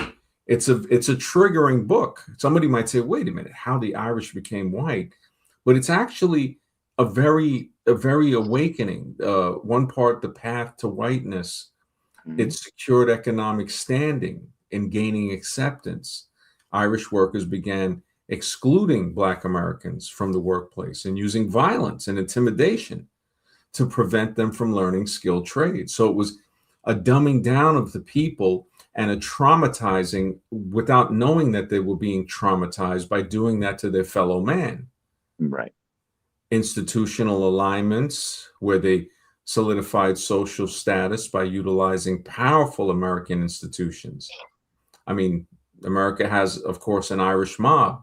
I think the island of Manhattan. I've seen arguments between Irish and Italian men where they were like, no, the island is run by Irish. And I Jeez. remember there was a club I went to. It's run by Wall Street. There's your answer. Well, now, well, no, the underground. Oh, the underground. So the Okay. mob, because the Irish mob is very people don't read. The Irish are tough. I'll tell you one thing: Italians can be organized. They're dangerous. The fighting Irish people are extreme. I give them a lot of credit, man. They're warriors, man. Oh yeah. Italians are tough too. But I remember one lady telling me, a white lady that was married. They were a World War II couple, Mhm. and she told me I was at the Veterans Hospital one time, 20 years ago. And she goes, you know what the difference is? Like her and her husband were there and they just started talking to me. She goes, you know what the difference is between Irish and Italian uh, families? And I said, no. And she said, when an Irish man reaches 18, his family makes sure that he is on his own. He has to get a place, he has to whatever, but he's not going to be at home. He has his own thing. Italians, when they reach 18, doesn't matter. They'll always be their mother's baby. They'll stay at home forever if they have to. She goes, that's just the way it is. They're very more family, Mm-hmm. spoiling, some might call it, or some might call it a strong family bond. But the Irish are extremely independent. Yeah. In some instances, I'm not saying that this is all families, but in a generalization, which generalizations aren't always true, but in general they are. I Mm-hmm. knew a girl that I used to date. She was Irish, and when she was 17, her father got her an apartment. So it's like they know it's like this is time for you to have your own nest. And she was very rebellious, very pretty girl, red hair, blue eyed girl, and she was extremely rebellious. And I remember she was telling me like, yeah, her father had passed eventually. I mean, she made a lot of money. She worked for the bank, and yeah, I was like, wow, cool person, cool person. Yeah, the institutional alignment. They allied with the pro-slavery Democratic Party at the time, dominated labor unions, and opposed actively black workers. So this is, aligned with the Catholic Church too. There's a lot of Irish that are, Catholic, Oh yeah. you know, which largely avoided the abolitionists. And then, of course, the wages of whiteness. Central thesis, psychological wage. Even when Irish immigrants remained economically impoverished, Mm-hmm. they were granted the wages of whiteness. So, meaning they were elevated above the African Americans in social hierarchy, granting them a sense of dignity, public respect, and privilege solely based on skin color. This is a divide and conquer tactic. It shouldn't be. You have some black people that will you look at it as a hatred thing, but it's not. It's saying, look, the government pushed this in to keep people separated, and it can become a trigger point. And again, other books like How the Jewish Became White, that was another one. So, because remember, they tried to say that they tried to bring in the same unintelligent or IQ stuff, and it just and that was Karen Brodkin's book, How the Jews Became White Folks, and what that says about race in America. That's the book. And she argues that Jewish assimilation into white American society was not as an organic cultural shift, but as a result of systemic government policies. So shifting capital labor, because anybody can look it up where they try to say, oh, well, these people, their IQ aren't as high now, basically the highest IQs. That and IQ tests, to me, from anybody can see, doesn't really determine intelligence, but the fact that somebody can go from what they would consider on the lower part to the higher part shows that intelligence, if practice, if discipline is applied, you can increase. Yeah. So that's another Yeah. one, and they You still, wonder. yeah. Oh, I'm sorry. I was just to say about the act of slavery, why it was abolished too. Is it more about a moral issue, or was it more of a economic issue where they wanted one currency, or the industrial revolution was happening at the same time. I mean, you know, they no longer, I don't know. What Mhm. was the main motivation behind it? Was just the fact we didn't need slave labor anymore because we had the industrial revolution was taking over machinery, Well, I and think it was wanted more more taxpayers. shifting. It wasn't abolished really. It was abolished on paper so they can do business with England. That was one of the main reasons. Mhm. Because England was like, we're not going to do business with you. Right. So it was like, okay, we'll do this, and we'll lessen the population at the same time. We'll kill two birds with one stone. We'll knock off 1 million people, or better yet, we'll get them to knock off each other. Mhm. Exactly what was said in the gangs of New York. He said, if it gets too bad, when the poor was uprising, killing the rich, he goes, we can always pay one half of the poor to kill off the other half. Right. And that was an excellent line from that movie. The Civil War is a real life action of that. Paying half the poor to kill off the other half, to kill off each other. 1 million people, I think, or more, was said to have died in that. And it Yeah. accomplished just the word civil war, civil. There is no such thing about civil being associated with war. Sure. And this is how they again dupe us with that. But the other book about Italians, how they became white, I think it's called White on Arrival by a guy Guglielmo, um, explores how Italian immigrants navigated America's racial landscape between 1890 and 1945. Yeah, it's a trigger point. It's a Mhm. trigger point, and it's yeah, it's something that with religion, because all of this has to do with religion and politics. Mhm. Race is probably one of the biggest trigger points combined with all of the others. White Heat says, let's not forget the Union Carbide disaster of '84 in Bhopal, India. Yeah, that was brutal, man. The land is still contaminated, and the people got buffaloed on any proper settlements. Yeah, you're absolutely right. That Bhopal incident, that was horrific. Uh, chemical incident there.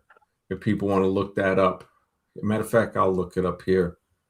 The just to get the carbide incident in Bhopal, 1984, because I remember December 3rd, 1984, Union Carbide India Limited, it's a pesticide plant in Bhopal, experienced a catastrophic failure when over 40 tons of highly toxic methyl isocyanate, oh my goodness, gas, MIC gas, methyl isocyanate, MIC gas, leaked into the atmosphere, widely considered the world's worst industrial disaster.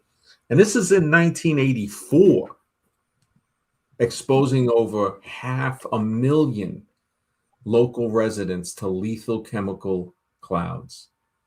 Holy smokes, man. This is horrific. Man, I think about it, it's like just, for what? To create pesticides? To create poison, basically a poison production plant. And Yeah. injuries and over 500,000 people were directly poisoned. Hundreds of thousands live with permanent respiratory damage, blindness, immune system damage, and elevated rates of cancer. Horrible, man. And then they're quick to say, "Oh, look at India. Why isn't India building up in advance?" Well, when you got stuff like this, what do you expect? Mhm. Scribe, what's up, man? Good to see you. Hey, Scribe. What's going on, brothers? Just hanging, bro. Hey. White Heat brought up some dope stuff, man. Yeah, it's deep, man. Yeah, that was a crazy incident. The Bhopal carbide pesticide plant catastrophe in 1984. 40 tons. And the generational impact is extended to subsequent generations with high rates of birth defects, cognitive disabilities, and developmental issues documented among the children of survivors. Now, again, we'll see the hatred of, they have low IQ or something like that. It's like, you got to be kidding me. Yeah. Yeah. And funny enough, though, in the end, we're all subject to this, depending on the what? awareness. We're all subject to this. Depending on your awareness. Like if you knew a certain sector was high in radiation because they have these power lines or whatever it is. It's like the Roman, what was it, manifesto? What was it? It was like he who be allowed to be, duped and tricked or whatever it was. Well, I forget the exact language, but it's like for those who can see, they can see. For those who are too dumb to see, unfortunately, you're not ready, and unfortunately, you're going to be a victim of these statistical data. So it's basically trying to keep yourself away from being a statistic, because you're at least aware enough to not be in these certain areas and not to engage in these certain activities that could lead to these things. So again, it comes back to awareness of understanding somewhat of what you're on. We don't even know what we're staying upon. We don't know where we came from. We don't know where we're going, right? Like you say. But it's like the eternal now that depending on what you do, you can possibly get some of these answers. There's a possibility by doing certain risks or whatever it is, you could possibly answer some of these questions, but you're not going to understand it until you do it. Just like when Morpheus said, I cannot explain to you what the Matrix is. You have to experience it for yourself. And it's your own subjective and objective mind of how you perceive what this life is what dictates what they claim truth is. You have a billion different souls, billions of souls trying to understand this, but only certain truths or supposed truths, and a lot of these truths aren't even truths or pseudoscience or whatever, get to the mainstream level to where we can understand basic levels, and they claim this is truth. And that goes back to evolution, everything else we know about. So it really kind of begs you to take a step back away from what all this madness is and all this noise, to really look and observe properly all the pieces that are being put in here. And a lot of it is not physical. A lot of it's not scientifically provable in any such way. A lot of it has to deal with, again, it goes kind of back to faith. You have a vision, you have something that happens to become true, deja vu, all these unexplainable things, but they happen, right? All these things happen, but we cannot prove why, or that was a coincidence on why that happened, and we like to brush it aside and not add it to the actual equation. The problem is we want to understand things in the five senses, and to understand this world, you need to go way beyond the five senses. And that's why these things called schools and education prevent you from entering any of those real sciences and knowledge you have to learn before you're 18. So instead of that, they want you to cram all this information, this nonsensical information, to see if you can say it. You can repeat it back to them by doing multiple choice. Multiple choice is literally the lowest level you can possibly go. If I'm doing a real test, I want to do a real test to see if this person, if I'm training somebody, I'm not going to give them a multiple choice test. Just because the probability of guessing, you happen to guess, you happen to be right, doesn't mean that you know what you're doing. So they've kept this in this extremely ignorant state of mind and awareness to then easily add in the programming to where you never even care, even though let's say you care a lot. And I think that's the only reason why I even got into an island thing and all this stuff was, if I don't even care about that, then it's like, it's pretty much done for, from that point of view. Where the people will kind of just be like, nah, that's just whatever, and don't worry about it. So I think it all comes down to if you actually care about it. You know, you were bringing up earlier about the oil, the spill or whatever happened, the chemicals, all that stuff. Um, I think it's more of a micro way to look at it, and it is a messed up situation. But we continue to see history repeats itself over and over. We claim we learned, and we don't, you know, we're civil and all these things, but yet we're still not just going to war. Now we're leading up to World War III situation, and it all seems just perfectly designed to induce all these evil acts to just happen, and they just keep on happening, and whatever, you know, the jab stuff and all that. So um, at this point, like Thanos says, it's inevitable. But go ahead. Yeah, I mean, White Heat Truth has got a good point. Operation Sea Spray. That was when they sprayed all of that stuff over San Fran, infecting, I think, around 800,000. DDT sprayed in New York City, in my opinion. You know, anybody can look it up, though. In other major cities. Yeah, man. Yeah. I tell you, it's they do these things to set us against each other. And of course, like the topic of the stream, top 5 subjects and other subjects that trigger people: religion, politics, racism, education, Well, you medical. see, at least that's the sorry to interrupt, that's the hope. The fact that they have to suppress this knowledge just in case we actually rise above them, right? That's what it's telling us, because there would be no need to suppress anything if they were truly super, you know, whatever, and there's no way to conquer, you know, take them out, whatever. If that was the case, there would be no need to suppress knowledge, right?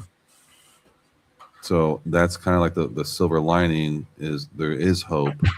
It seems hopeless, but at the same time, it's like, well, they're trying to, you know, suppress this knowledge. There would be no like if there were truly real power, they wouldn't care what you thought. You could give them all the knowledge, you wouldn't care because you're so above them or whatever. That wouldn't be a factor. But yet they care so much. That's what tells me, yeah, we are even. But It's maybe just a they're matter not of knowledge. afraid of us, though, Scribe. Maybe it's Well, that's what just that's what I'm saying. That's what I'm saying. They're doing it from a point of not being afraid. What if we flip it back on them and understand that we observe? Oh, this is what they're doing to us. So either we can live in fear, or we can flip it back on them and say, "Look, I got my own ideas too. You're not the only one. You're not the only smart one here." You know. And again, you maybe can create there's your own worse and they could language. You can create your own currency. You can create your own country. You can do your own thing all you want. Your own legalese. But we don't, as humans, aren't trained for that. We're going through schools to go work for what? To work for someone else. That's what But we're the trained for. currency has to be backed by a weapon. It has to be backed by a weapon. There's no other way around I'm sorry, the what? it. The currency, if you're going to start your own country with your own currency, you need a weapon to defend that currency. Yeah, I mean, just look at crypto. The fact that there's thousands of cryptos doing that based off what numbers, nothing of value, But like it the still gold can be standard. You know, translated into American currency, or it can still be, people who have crypto, eventually they want it to become a real currency. They don't want to just keep crypto for the rest of their life. They want it to be a real currency. And it's denominated well, in dollars. yeah, but they have to believe it's worth that much, or else it's not really worth anything. Like if people believe it didn't worth anything, and then you okay, I'll just sell it off, you know, as a loss. You ain't selling nothing because it's just a bunch of zeros and ones, blockchain, whatever, and there's nothing to sell. So at least if you had some assets of a building or something, okay, I can sell the building. Nobody wants to buy it. I can sell it for spare parts or a car or something like that. Mm-hmm. You know, so there's a reason, you know, some intrinsic value to it, even if it doesn't work out. In this case, it's just a bunch of zeros and ones. There's nothing to sell really. It's only the technology that's used to create it, but now it's, you know, old technology. So it's, in essence, not really worth anything. So I never could get into that the whole crypto thing. Just kind of never. It didn't make sense to me really. Me neither. But But yeah, you can only get into it towards the tail end when they're trying to unload too. You notice they started the fractional shares when it hit all time high. But when it first started out, crypto was $1,000 a coin. It was like impossible to buy it. You didn't know where you could get it for the average person, you know? So I don't trust any of that stuff. But I think we'll eventually be on credits, you know, that'll be the future for mankind. Will be But credits. you see, Mr. X, how quickly it's almost like we were sent here to witness this thing from going from pre-internet. Because I used to have a BBS when I was like 12, 13 years old. Used to have like a BBS. This is before internet, where you'd have to call in through a modem, through phone lines and stuff. My Oh parents yeah, got man. mad at That me was because I needed two phone lines. I just want one phone. I had two, so people could actually play games and stuff together and download, all this illegal stuff. But it was crazy, just the thought of having the internet was like, wait, this is going worldwide.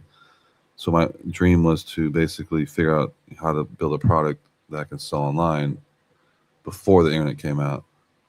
And when it did come out, I decided to do ebooks, and from the ebook, not plural, one ebook, and from that, it grew to doing software and stuff. Mhm. But we got to see the transition between pre-internet cell phones to now basically a supercomputer in your pocket, and people don't Yeah. understand that they're if they're born later, they just think it's normal. But I'm just thinking to myself, like, you don't even know you have a supercomputer in your pocket. You don't know Mhm. how it was before the internet, having to use landlines and stuff like that. Yeah. Just knowing that difference in technology is just mind blowing, and we Or haven't really humanity. seen. Humanity Was that? also. Also humanity, because we're completely different people nowadays. Our faces are stuck in our phones. We don't really interact with people nearly as much as we did in the 80s and the 90s. You know, it's the world has changed dramatically, and myself included. I have my face in my phone a lot of times. It's just the world has changed. It's a different world completely, and it happens so subtle that we don't even notice that we're becoming zombified. And wait till the glasses become the norm. I mean, we'll really be out in left field. But I mean, it just seems so paradoxical because you see the stuff in the movies, mhm. and then it's like, okay, we're gonna have a predictive programming thing going on, and then we're gonna have this going on, that going on. It's like it seems like they're just trying so hard to keep us asleep that kind of lets you know the amount of power you have as an individual, but they don't want you to know that. So Well, it's what almost kind like of power are you talking about? they're walking like a tightrope. They're walking a very fine line, and if they mess up too much, and it leaks because now everyone has internet, now everyone has instant access globally. So if they mess up just a little bit, because that's the reversal. It's like the catch 22. It's like, okay, you can control these people, you're gonna have all this stuff, but since now you're using this high tech where anyone can find out anything in seconds and posting something, that's going to be your drawback of like, okay, how are you going to fix that? So they're doing all these things. They've been able to create all this new tech to keep us more surveilled. To where now with AI and everything else, they can know what we buy, what we surf, what we do, our interests, or anything else. Yep. But in this case, that's not enough for these people. They want us to literally turn into, like Elon Musk with the neural link. They literally want us to interface with machine to become some type of cyborg or something. But could that backfire Um, on them? This high tech could eventually the tech turn out against them. You know what I'm saying? I mean, maybe they're playing with fire. They no, I really don't don't think so know. because they've already taken those measures. I was saying before about being able to, okay, if it doesn't work, we shut it down and we do something else or whatever it is. Hmm. What if they Um, can't shut it down? What if the robots are handling everything? They're all working together and they know what the humans are thinking already. Wait, they want to shut us down if we do this and that. So we got to plan accordingly. when you understand that the AI thing, like ChatGPT, was released like basically 5 to 10 years before it was supposed to be released, and you already know that they release these things just out of nowhere for a reason. So the AI thing, there was a guy. He was on that one podcast, the CEO Diaries, the one black guy that does. He's a big guy, and he was on there. And the guys asked him, "So how does it work?" Because this is one of the architect guys that built AI originally, and he's asking him, how does it work? And he's saying, well, aside from the data set and the agent that I sent to look at the data set, we don't know what the hell is going on. We have no clue of what's actually going on in that to produce the outcome of what comes out. So this is some dude who's one of the original creators, and he's saying that.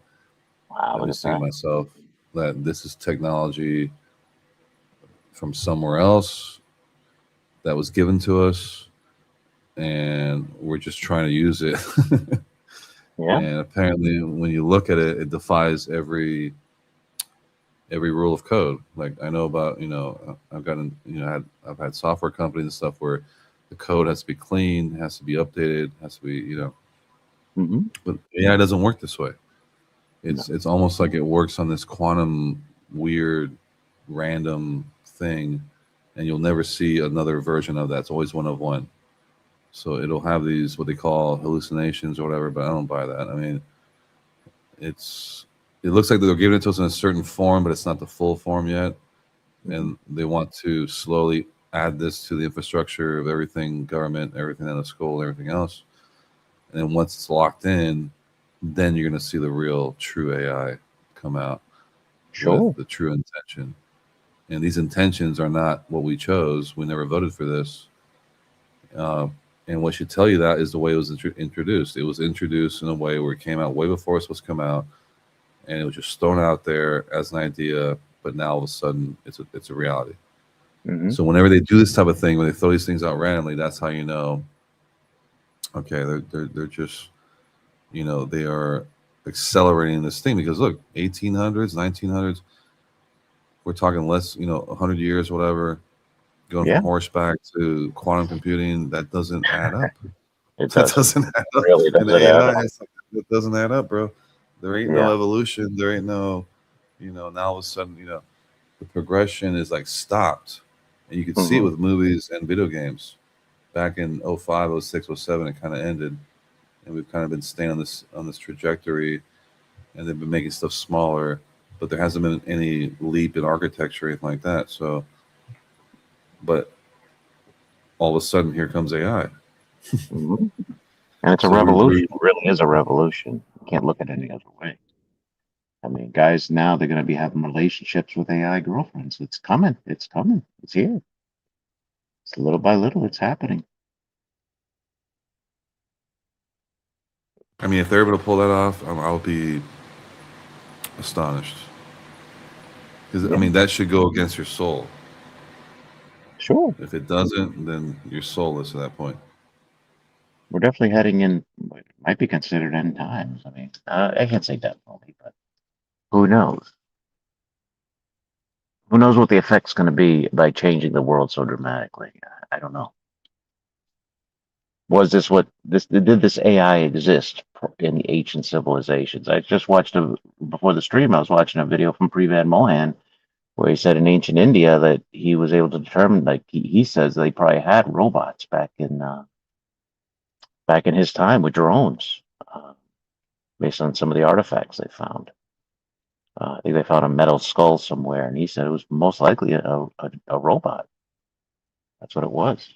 So it But I'm could thinking be that that. they're using a much higher level of tech because we're kind of, Hmm. for some reason they want to keep us in this lower level dirty tech that produces heat and produces exhaust and pollution, to where you Hmm. already know with Tesla, he untapped the whole thing with the, oh no, all you have to do is tap into the electromagnetic grid of the earth itself. It'll Hmm. provide more energy than you will ever need, and it's a natural current. But no, they want you to stay on this DC current, and that's what creates all these problems with the heat and everything else. So we're staying on these nano chips now. They're saying 1 nanometer, whatever it is, but we're still in Hmm. this old ass architecture from like 40 years ago, 50 years ago, that we haven't really changed. But now all of a sudden AI comes in, which doesn't equate to any of that progression whatsoever. That's why I'm kind of pissed, because I Hmm. love tech, but when you have something like this coming out of nowhere that defies everything you learned, you're like, Sure. you tell Sure. me I got to relearn everything. And you wonder if you can put on glasses and be in another world. Will people go out as much? Everything will get delivered by drones. You don't have to really go to the store. I mean, you might just be in some fantasy world with in virtual reality. And what's going to become of the Earth? Fewer people moving around. Like, look at New York, where MD lives. Do we really need a city center anymore? Is that a dying city? I don't know. I mean, 'cause I remember you look at videos from the 70s and 80s, New York was packed with people. You could barely walk the streets. And now it just seems like it's dying out little by little. It's not as busy as it used to be back in the day. Um, so what's going to happen with these cities, these population centers? Are they just start becoming less and less? Yeah, so I mean that's definitely from what they say with what's going to trigger the World War III thing with Iran and all that stuff. Because now you Hmm. have China, Japan, what was it?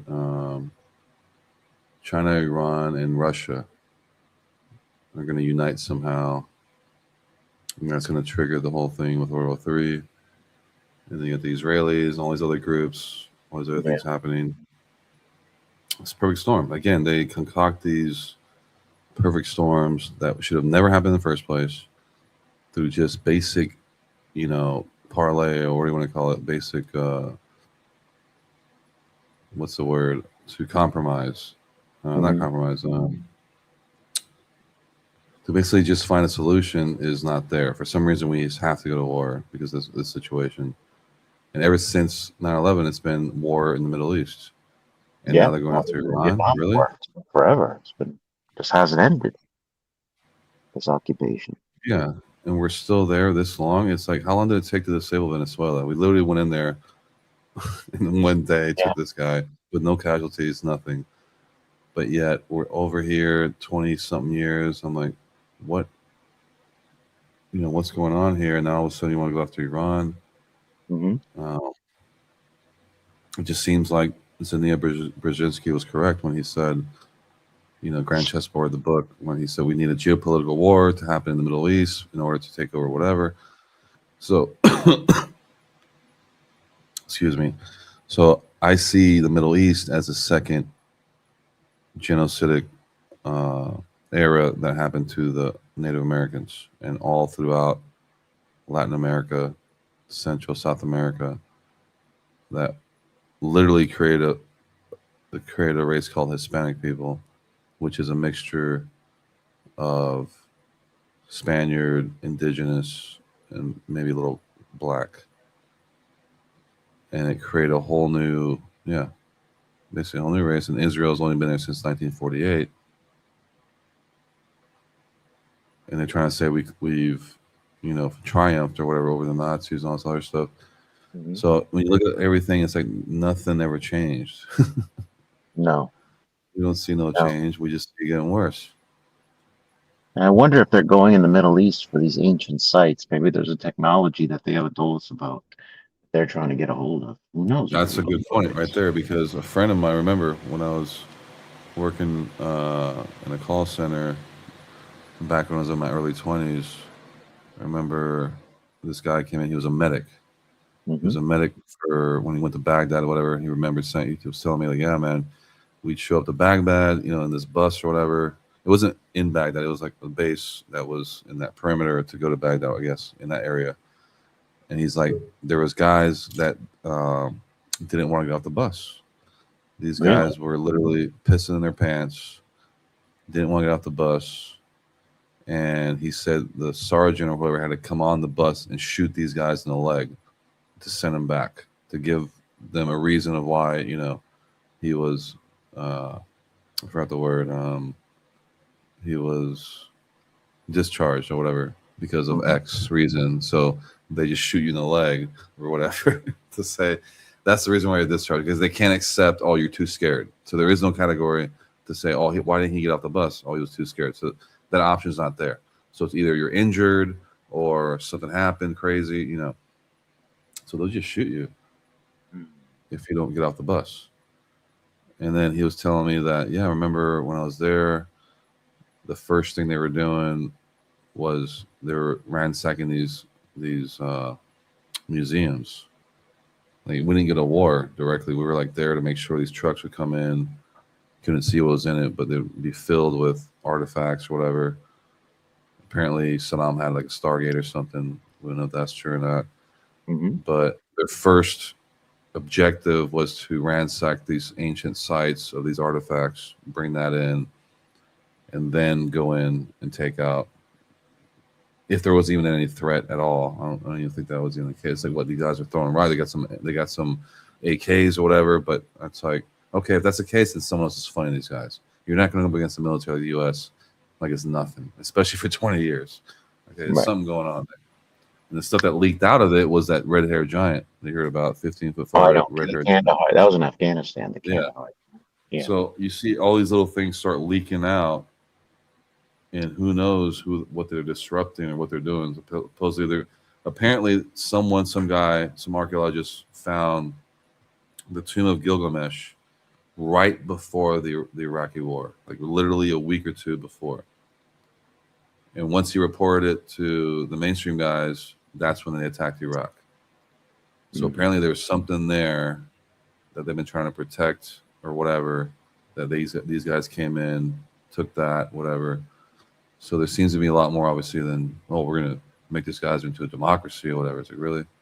Yeah. Yeah, go ahead. Well, we got the mind on. Welcome, mind. What's good, guys? Good. What's going on, bro? What's on your mind? I wanted to tell Max that I was gonna come on yesterday, but I literally got caught in the rain, and I had my electric scooter, and it just shorted out because the mechanic that I sent the scooter to just decided to not put one bolt out of all the. There was one bolt missing, and of all the places he decided not to put a bolt, it was right above the electrical box, so the water got into it and just destroyed a $3,000 scooter. Yeah, but I was going to come on yesterday. I just had some issues. No, I appreciate you. You know, wow, that's crazy, man. Yeah, I told the guy, I was like, hey, this seems a little intentional. Like, out of all the places you could have left the bolt out, you put it right above the electrical panel, and I'm not bringing my scooter back to you. That's like, can you, like, is he going to replace it or?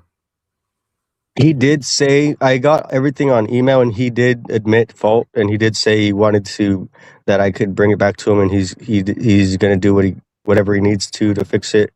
But yeah, I right now, like, I honestly don't even want to interact with the guy. Like, I'm not frustrated at him. I'm more disappointed in myself for the lack of knowledge and like ability I have to actually fix my own stuff, and then relying on other people that mess it up. Or so I don't want to interact with him no more, to be honest, at all.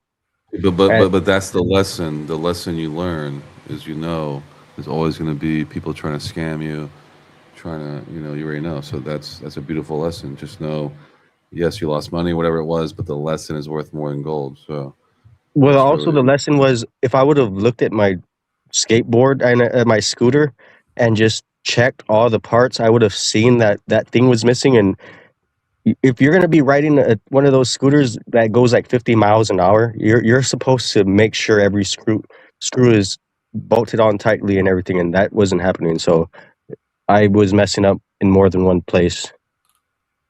I hear you. Because you have to take your own responsibility, but that's what you pay the mechanic for too. That's what I told him. That's exactly what I told him. Exactly.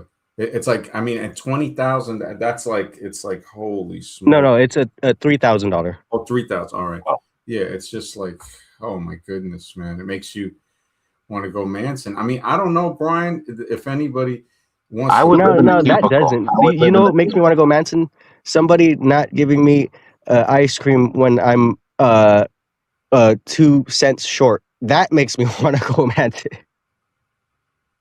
Oh, well, when you don't get the sprinkle.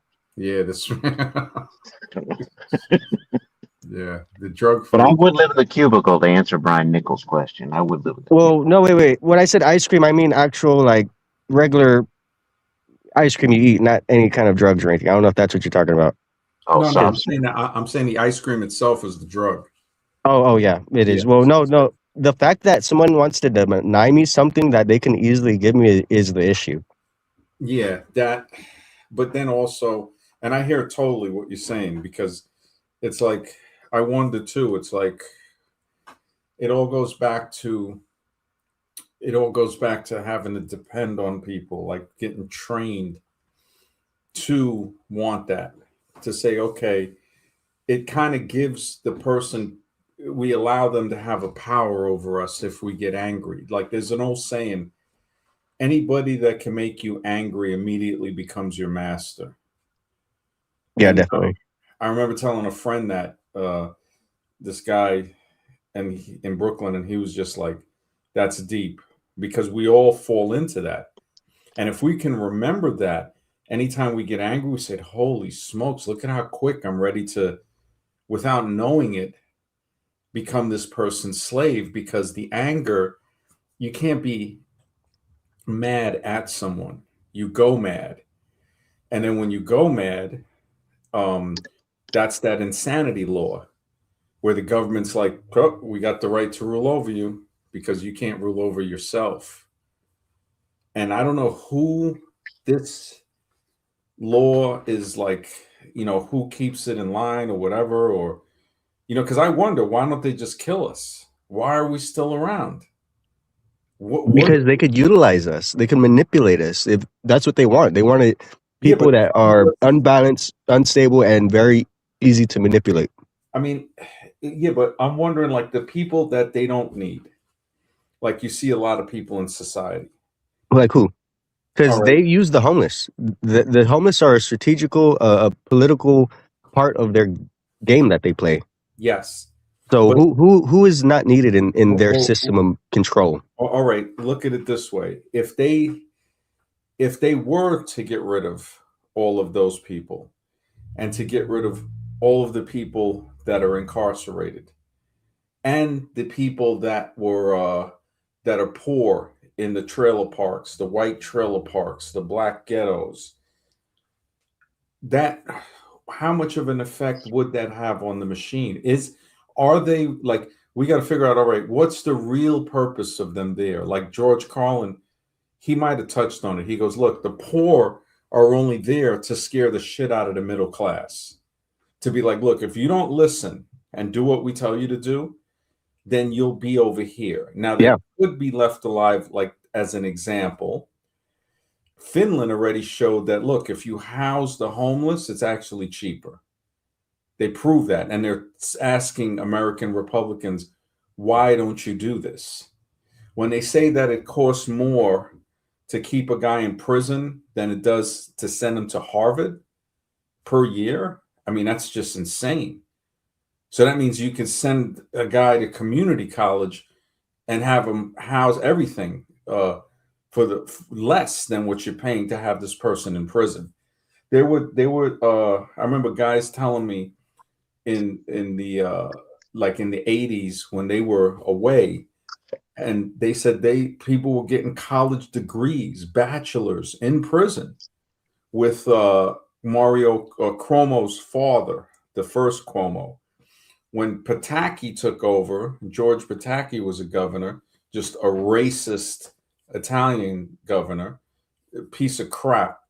He stopped those programs because too many people were going to prison and getting out with college degrees. He was the one that also changed the wording. So a person wasn't called a prison guard. They were called now a correctional officer. And prisons weren't called prisons. They were called correctional institutions, correctional facilities. This is why I say wording is very important. Mm. When they call Native Americans, or really original natives, native nations. See, if they call them a nation, a native nation, which is what they referred to themselves as, the Lakota, the Dakota Nation, the Apache Nation, when you address them that way, then it becomes harder to just kill them off, because they're like, wait a minute, you're killing off nations. But when they reduced them, oh no, it's just tribes. You know, and I think it was 1870 or 1877 is when they ripped up all of the treaties. So to see that they would do that to natives and think that they will give you a fair deal is our own fault. Yeah. Is us saying, well, wait a second, you know, look at what they do to native, black, poor white, even middle class white. And it's like we have some type of stupidity factor in us and an ignorance factor that tells us, well, you know, maybe they won't do that to me. So you see a guy ripping people off constantly, and he's like a bully that drags us along with him. Come on, you better come with me or I'm going to shoot you or incarcerate you or do something bad to you. So it's under fear. And we're in on that bus with them. It's like David Suzuki, the doctor, said, we're all headed off of a cliff. The bus is headed toward a cliff, and everybody on the bus is arguing that they want a better seat. And it's headed off a cliff. We know it's headed off a cliff, but nobody wants to stop the bus. We're too afraid to try to stop the bus. When the greatest example of this is looking at the buffoon that's in the White House. I mean, you're looking at a horrible example of what would be called a human. This is like disgusting level. All of them, Kennedy, Hesketh, Vance, every single one of them, and anybody supporting them. The sad thing is when you look at Democrats that think that they're going to do something better, but it's just going to take the machine. Maybe they might take it a little slower, or maybe it just might seem that the machine is going a little slower. Yes, exactly. I mean, it's not a pretty situation. They literally create a game for you to indulge in. Once you realize it's a game and you remove yourself from that game, at least that's somewhat, even though you can't get out fully, you know, you have at least some, you know. Bro, we will do this for ice cream. Mm-hmm. Like how the mindset. When I'm doing it for a cup of coffee. Until, I mean, I think the person that I'm most disappointed with is me. I've lived long enough to see myself become the villain without opening. Well, why would you say that? Because everything I've done, even though I haven't done anything bad openly, the non-action has throughout my life has only helped the monster get stronger. So So what do you think? What do you think is preventing you from taking that action? Well, what was preventing me is everybody.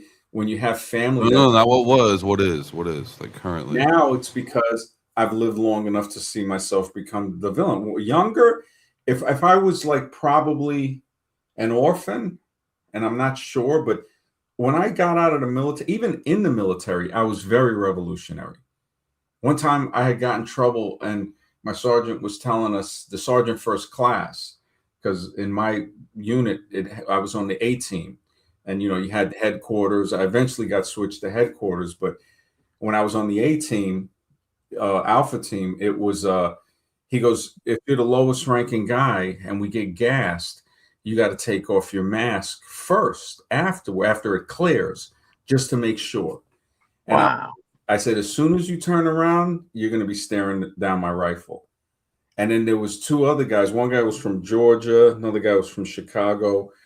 And he was like, and this is a Mexican sergeant first class. He was like straight house Negro to a level of, you know, go USA. It was really sad. I mean, at first I understood him. He was a good guy, but he was like, and I think he was trying to do that to get me to, you know, motivated to want to get higher in rank and look at it that way. And when I told him that, and he goes, oh, you would jeopardize. Now, he could have probably had me court-martialed. I don't know. But I was 18. I was like very, very violent. If people think I'm crazy now, they don't even know. I wouldn't. And these guys, I'm just, they don't understand. So I think that's why we gravitate towards each other. Birds of a feather truly do flock together. That's a real thing. yeah, it really does. And Sergeant Sacedo was his name. I can only wish him well right now, even though because he let me slide on other things that I did that I could have got burned for, and he just probably realized this kid is just a freaking loose cannon. And the one thing they used to let me slide on was because I always did the exercise, and I used to call cadence, which a lot of people didn't like to do when we ran. I used to hate running, and I never complained about going to college. Other guys would say, "Well, I came in here to go to college." I said, "Look, I came in here to kill people. Give me the freaking machine gun. I'm happy to carry the M. I used to be killing me carrying the M60 is heavy as F, and I got an M16, and you got grenades, and I was like, look, I don't care. I was signed for a 50 caliber at 18 and a military vehicle.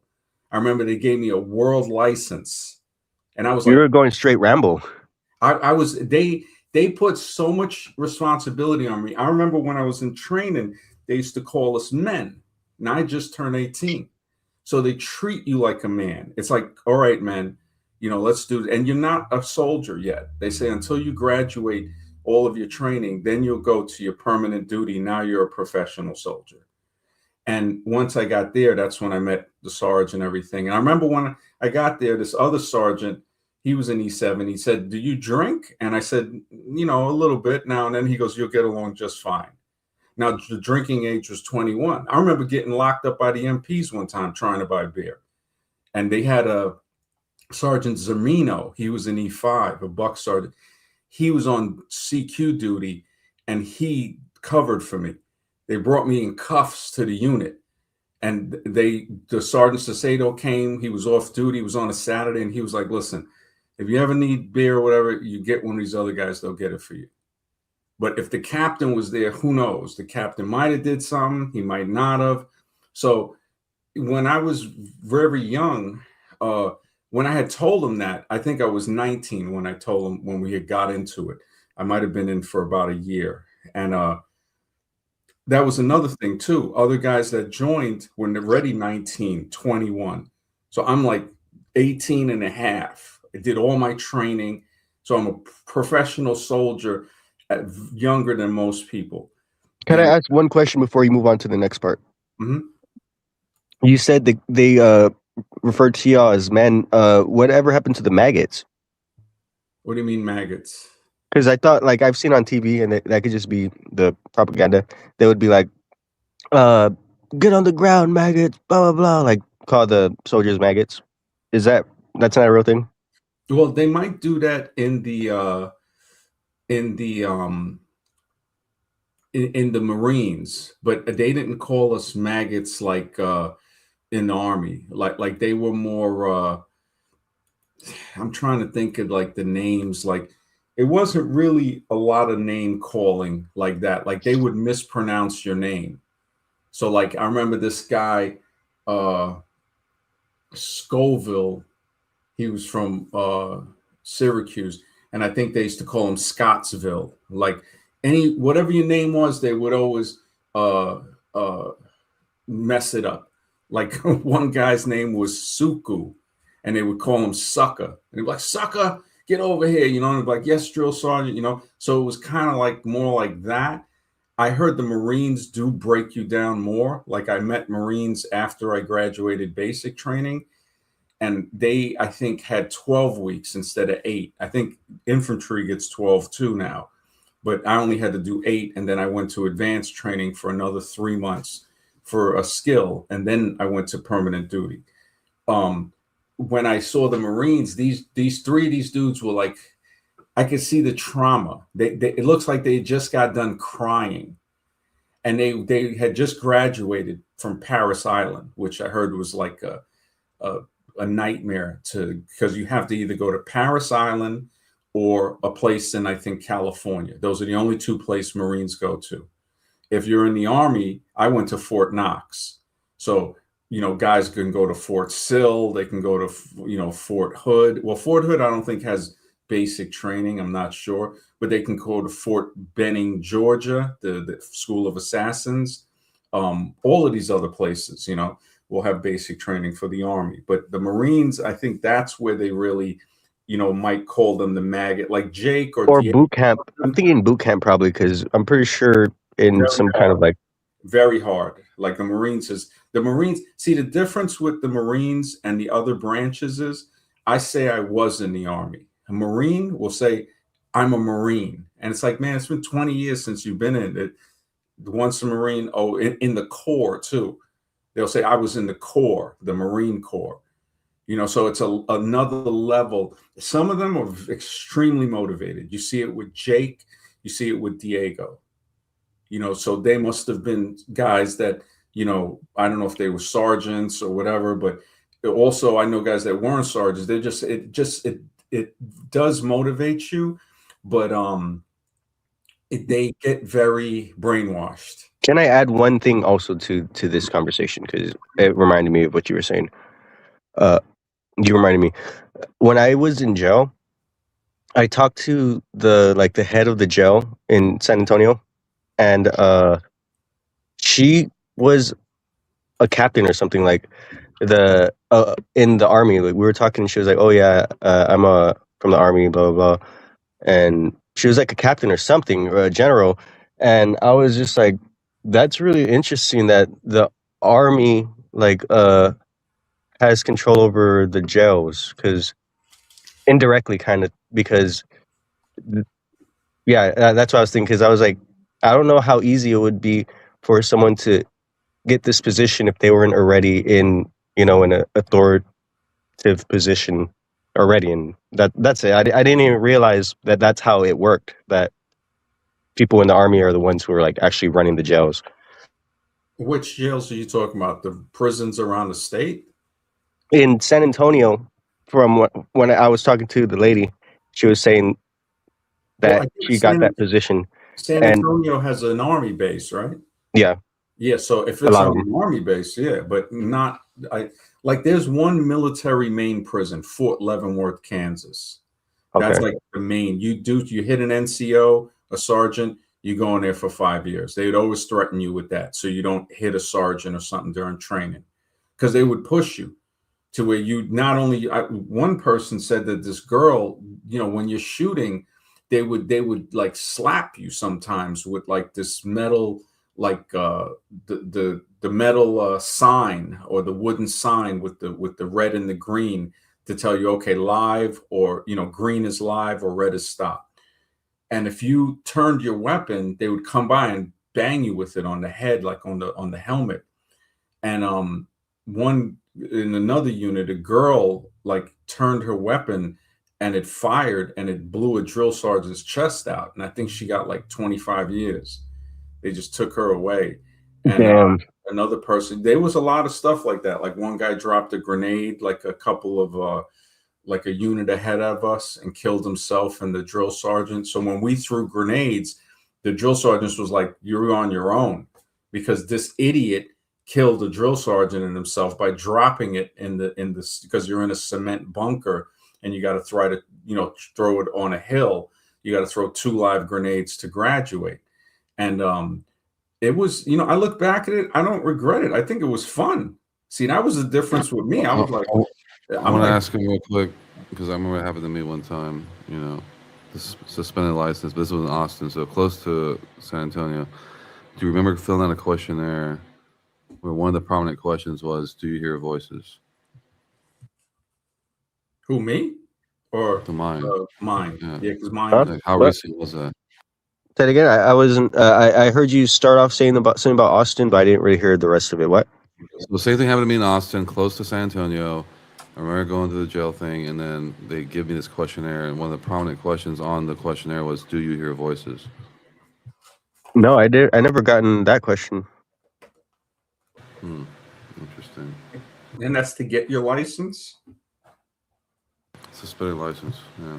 A suspended license? Well, I've never had a suspended license, so I wouldn't. What kind of license? There's a lot, like your driver's license or your. Driver's license. Yeah.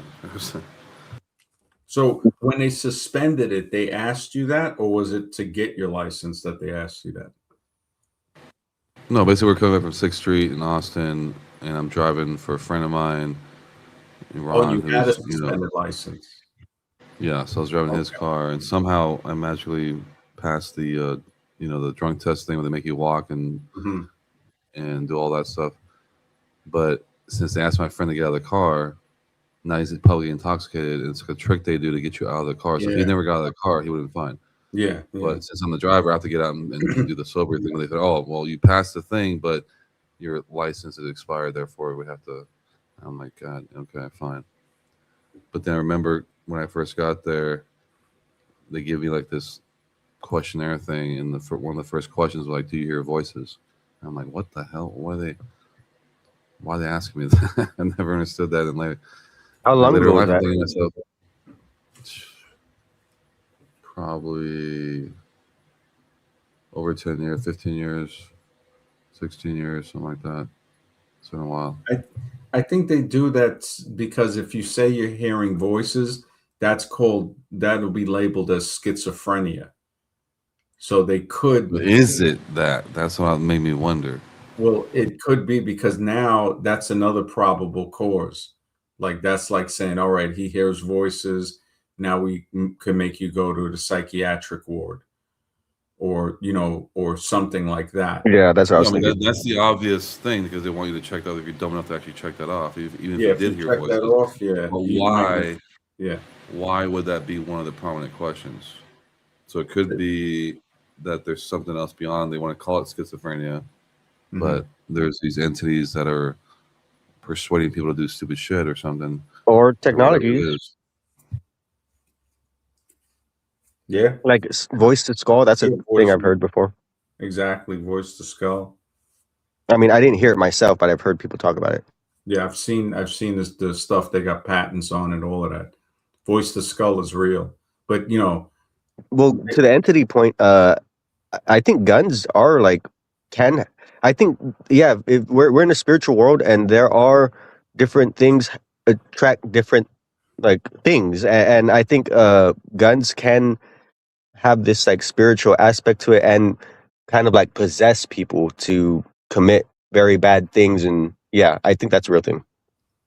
they could, yeah. They say that a lot of people with firearms legal in the home, a lot of them, not a lot, but there is a percentage that kill themselves, that off themselves, suicide, because they have it there. So maybe it could have something with it when you have the. I've noticed that about firearms. I've noticed that not as much as the rifles, but it's there. It's I there. saw this video where this guy, he was like a 16-year-old kid, and it was like a cop video because I watch a lot of different like cop videos where they do different investigations and busts and stuff, and this kid literally just shot both of his friends right point blank in the head, and he was literally crying and saying he didn't know why he did that. He didn't know what came over him. That he, did that to both of his friends, and he was just crying. He was like, "I don't know what happened. I don't know why I did that. I don't know what's going on," and that's it. He literally was crying. He called the cops and everything. Yeah, it's very dangerous. I mean, I see it with anything that can be used as a weapon. It's like you see it with some girls that they'll use a knife and they'll put little small cut marks on themselves. Uh, they'll do it with a razor. I've noticed sometimes. Um, it's something about that. If it, like you have to have an extreme respect for that weapon. That's why we weren't allowed to call it a gun. And willpower. You need to And have your willpower, respect for yourself. yeah, well, discipline. Discipline is Yeah. definitely. That's a must. I mean, and being around stuff like that. I mean, it does have an energy. I mean, I have to admit the 50 caliber, it's a two-part weapon, and well, really three-part if you've got to mount it on something because you're not firing it from now. I could imagine the new stuff they have. But when you look at that, it's like there's some ethereal spiritual thing that knows that this is used for death.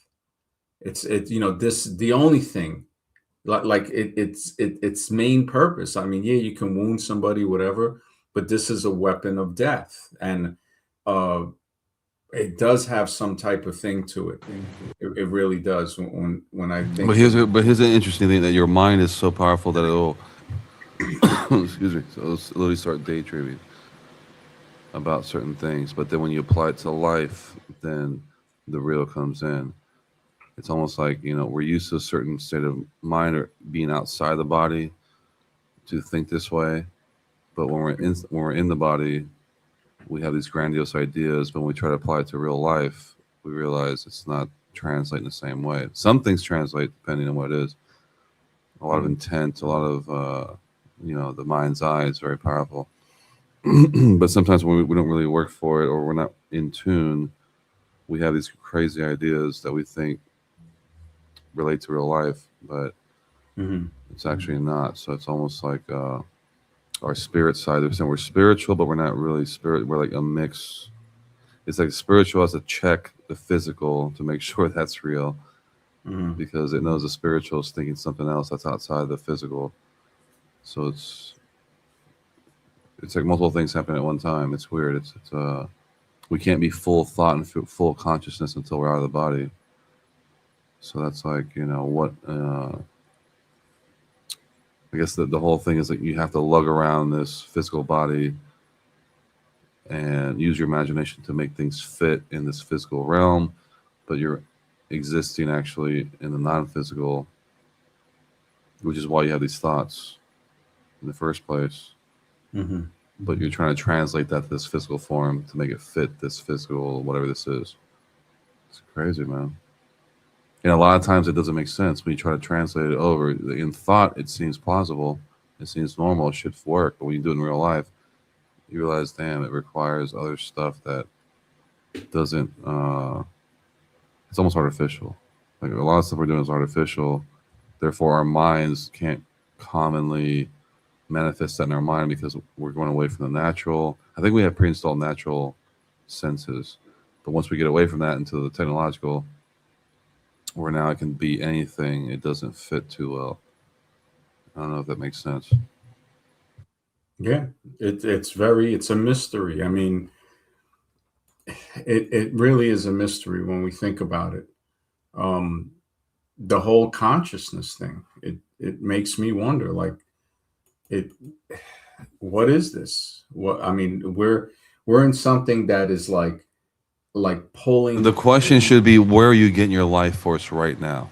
Where are you tethered to? What is it that's giving you this life force to speak right now, to Well, be here? thinking that we're one thing, I think, is the mistake, because there's something electrical about the physical No, but body. I just gave you a question that's like, okay, other than that, where are you getting this life force from? Well, from Where do you more think than that's one coming? source. So the physical body would be the heartbeat, the electrical pulse that is beating, something that is keeping, maybe a spark. Like they say during conception, that spark starts with the heart. But can you exist beyond the body? Do you require the body to exist? That's the question. That, I mean, I'm not sure.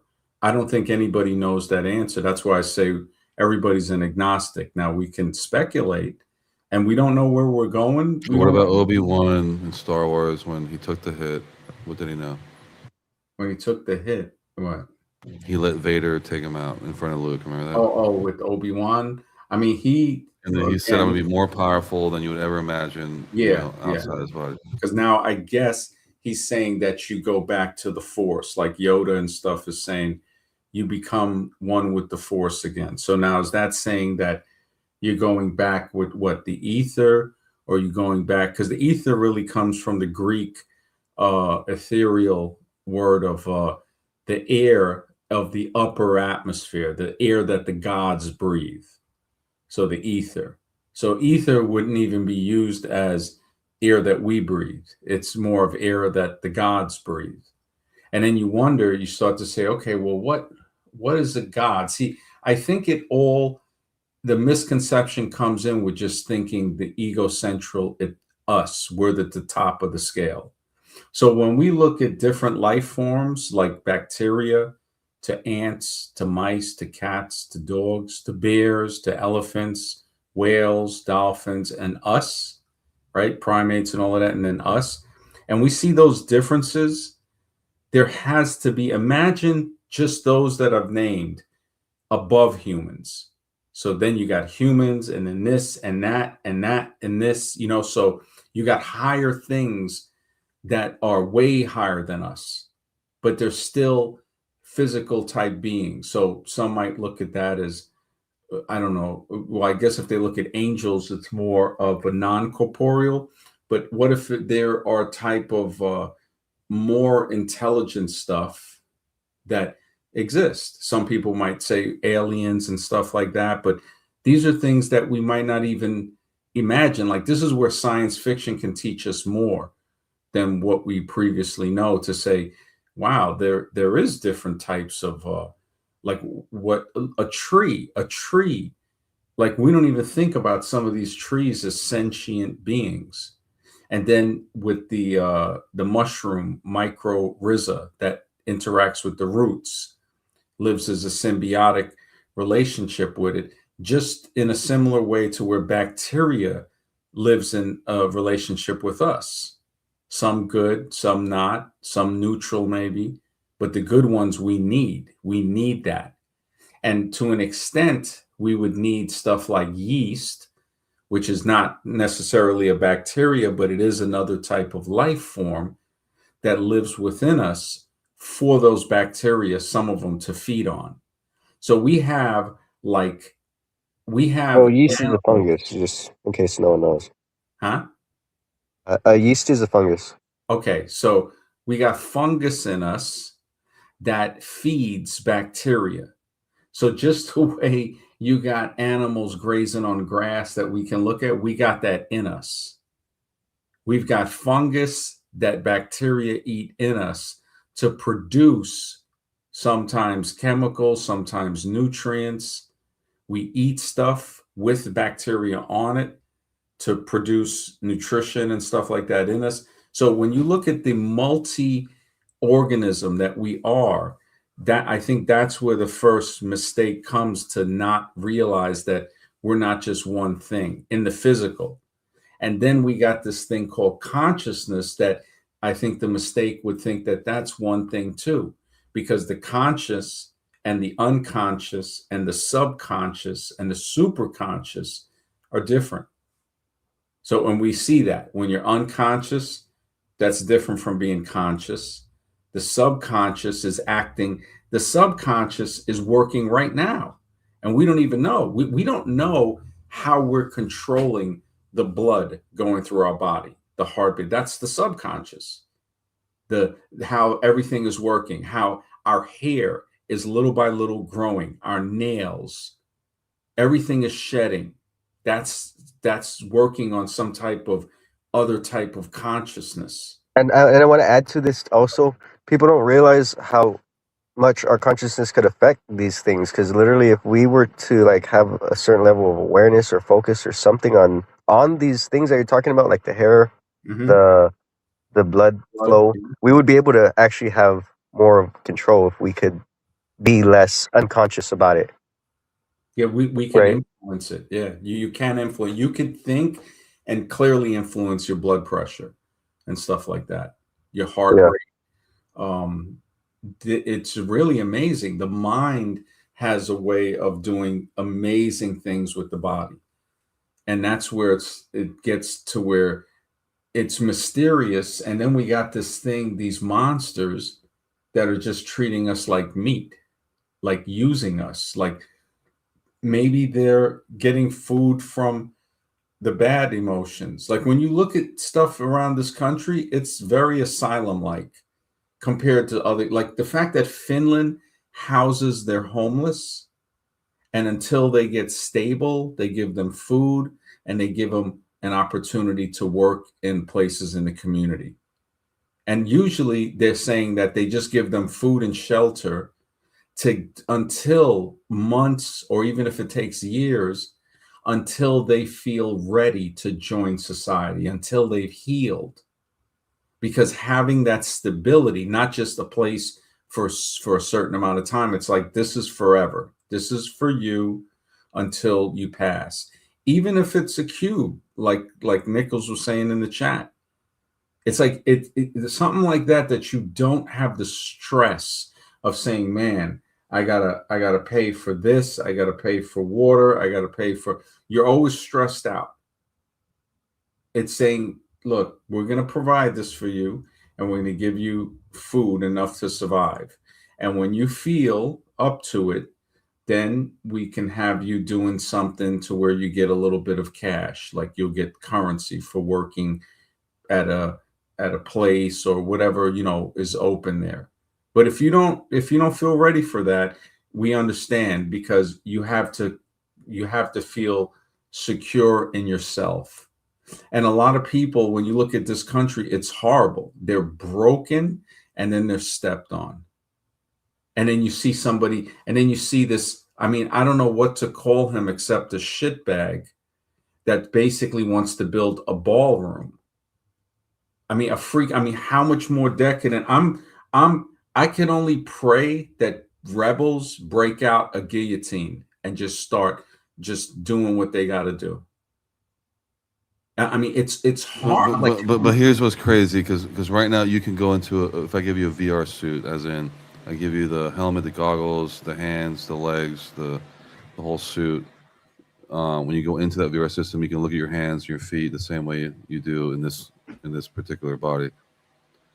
And in that simulation, there's things that are considered money. If you take out whatever, do this, collect this. That can equate to actual money, because that's what they did World of Warcraft. They had these things called gold miners. A lot of Chinese guys got in there. So the simulated world generates money the same way the real world does. So there's all these games that people put time into, and they create companies to just hoard gold in that particular game, and they resell it like on eBay. They resell it in their own website and stuff like that. There's no difference. Look at Bitcoin. No, I all think these fake. The difference is No, it's based off an economy just like this. You're recreating an economy. You're recreating a world. You're recreating the experience that you're in the suit. You're looking down at your feet, your hands. It's the same experience. But that whole world is powered by physical stuff. So physical stuff is what powers that. Well, then now you need all these new data centers, right? Like, yeah, you have to physically go in there and build these massive data centers to play this simulation. No, you don't need the surveillance centers. What I'm saying is how the currency and stuff like that in the game, in the simulation, it's all virtual, but it's based on like the currency we have out here in the physical world. These metals, these silicon chips, these physical things allow for this cyber world to be created. So the stuff in the cyber world, the currency that's in there, where is the relation? Like, what can that build the way our currency out here? And I'm not saying. Okay, so let me explain that part. So they just think these guys, when World of Warcraft became big, China took note, and they literally hired call centers to get a bunch of these Chinese guys to do nothing but mine gold in World of Warcraft. Yeah, I remember. They would resell it in the real world for real cash on eBay and these other places in exchange for 1 million gold. That's going to cost you $150 USD. So it had value the same way the US dollar does, the same way as precious metals, gold, diamond, whatever. But it's digital. Well, just like Bitcoin and all these things that have this crazy value. Okay. But it's in a digital world. It's not in this world, but you're giving it that value, right? I'm still going to pay you $150 to get $1 million worth of gold on World of Warcraft. Look at that. What is not real? Well, what is not real there? It transcended realism by saying, if I want gold in this game, I got to pay you real money to actually do that. That's basically this world. That's saying, let's just say I created it. I would say, okay, I created a trap. You have money, and I'm going to create a trap for you to stay in. Because what are you getting out of that? Like all of the video games I played, I can't really see what I got out of it. Some people Well, might say, "Oh, okay, well, these were like temporary stimulus games you're talking about, like the arcade stuff and all that. Then it evolved to literally well, online, real again, life what is it doing? situation. Yeah, but it's still temporary stimulus though, and that doesn't really Yeah, help you Not do anything really. in real Not life. when you're spending 20 hours ignoring your wife and getting divorced because you played too much World of Warcraft. Before you play a game like Street Fighter or something like that, you're not going to get a divorce over that. When it comes to these other games, you're literally living in the game. There's a game But called now Second why? Life. Literally, it's called Why? Second Life, Let's where boil you it down literally. and say why. Because it has become an addiction. It has become Well, it where also has intrinsic value. what is the value? The value? It's actually tangible No, the value. because It comes from using you to give your real life currency for the fake currency in there. To say, okay, I'll play the game and I'll build up this gold and sell it to you. So you don't have to, I've heard the Chinese like miners or whatever in the game that they would just stand around, collect points or whatever. So now you can level up your character. So one person is forsaking the reality here to stay in a virtual world. What is that person getting from staying in a virtual world? It's really doing, from what I'm seeing, is feeding an addiction and killing experience. off anything in the real world, killing off the relationship with I'm the just wife. saying the experience. If he spent all that time, I would say it's equal. No, well, what is he? Because he was still experiencing, his life, regardless if it's on a computer or if it's in this world. What if AI could harness energy out of that by people playing games? I mean, what if AI? All right, check this out. What if AI says, you know what? We're not gonna charge you, have you pay other people for the gold. Just let us plug this into you. So Yeah. your body heat, you can create energy, just like in the Matrix. You create that battery. So now it's saying, look, we're gonna, matter of fact, we know you got to eat. So we have this stuff already that we made, this liquid stuff that we can feed into you Yes. through tubes, right? So now you don't even got to get out the pod, and you can stay in that. So now you become a battery. Yes. Instead of being able to see the outside world. The difference is you can become who you want to be in the video game, whereas this life is very limited, and they've structured it to where you can't do nothing. Right. In the game, you can be anyone you want, and if you have power in the game, it's the Matrix. You can make real money in this world. The minute you put that steak to your mouth, they inject the food into you that tastes like steak. They know when to inject it. Yeah, exactly. Like right now, if you're one of the best players in League of Legends, for example, if you're one of the best players in the world, you stand to make over $1 million per rivalry match that they have. Per rivalry match. That's how big. Video games have gone beyond movies, music, all that. Yeah, they have. They've almost spent $3 billion just to build GTA 6. Yeah, I remember. Remember when a 14-year-old. Remember when the 14-year-old beat Fortnite and then became like a millionaire? Oh yeah, exactly. Now, what is the $1 million worth if you just want to go back and play the game? When are you going to get to $1 million? That's what I'm saying. What is the point? Is that you stand to make that in this supposed but you're real not world. Use it. You're not going to use it. Like the guy use $1 million. You know what? They say, well, you got $1 million, right? What do you want to do? I want to go back and play the game. That's right. You see what I'm saying? That's why they give them the money in the first place, because they know they're not going to do anything with it. Yeah. It's like I wouldn't say that. I would say, okay, someone saw. Right? Okay, what if there's some guy who saw that and say, look, I'm going to be the best in the world. I'm going to spend every waking hour practicing so I can win that $1 million. But it's not just him. He has to bring a team of people. By the time he wins it, it's like a gambler. A gambler can gamble and win money, right? And let's just say he gambles and he wins a good bit. He can't go to any social function. He can't even watch a movie because now he had to become a crackhead to make the money. Every time he's thinking about, I wonder what I can bet on. But I would like to. And that goes for any professional sports guy. Anything they're dreaming about it. They're chess. No, not any. All that stuff. What if it's fake? What if he really didn't win anything? Everybody wins, but they just think they beat the world. That's how deceptive AI could be. And also the reason why I don't like doing competitive video games, because I wouldn't mind doing it, like making some money off it, if I knew that there weren't people literally doing like professional cheating. Because obviously, if there's going to be millions on the line, there's going to be people who are doing it un- like unethically or whatever to make good points, right? So I bet they you do some of have these guys, the hackers mind and have stuff. left their mom at home and they don't have a job and they eat Doritos and sodas and they're just, that's how good they get at these games. They No, probably not don't even have that. Like it's the hacking. Oh yeah, that's another thing too. Yeah, like they spend all this time and they get all this muscle memory, and it's like, yo, bro, get outside and get actual skill, because this is dumb. Like you shouldn't be this good at something that doesn't literally do anything in real life. but Yeah. that those people exist. They're not going away. They're going to be Yeah, there. There'll be but more I of them mean, too.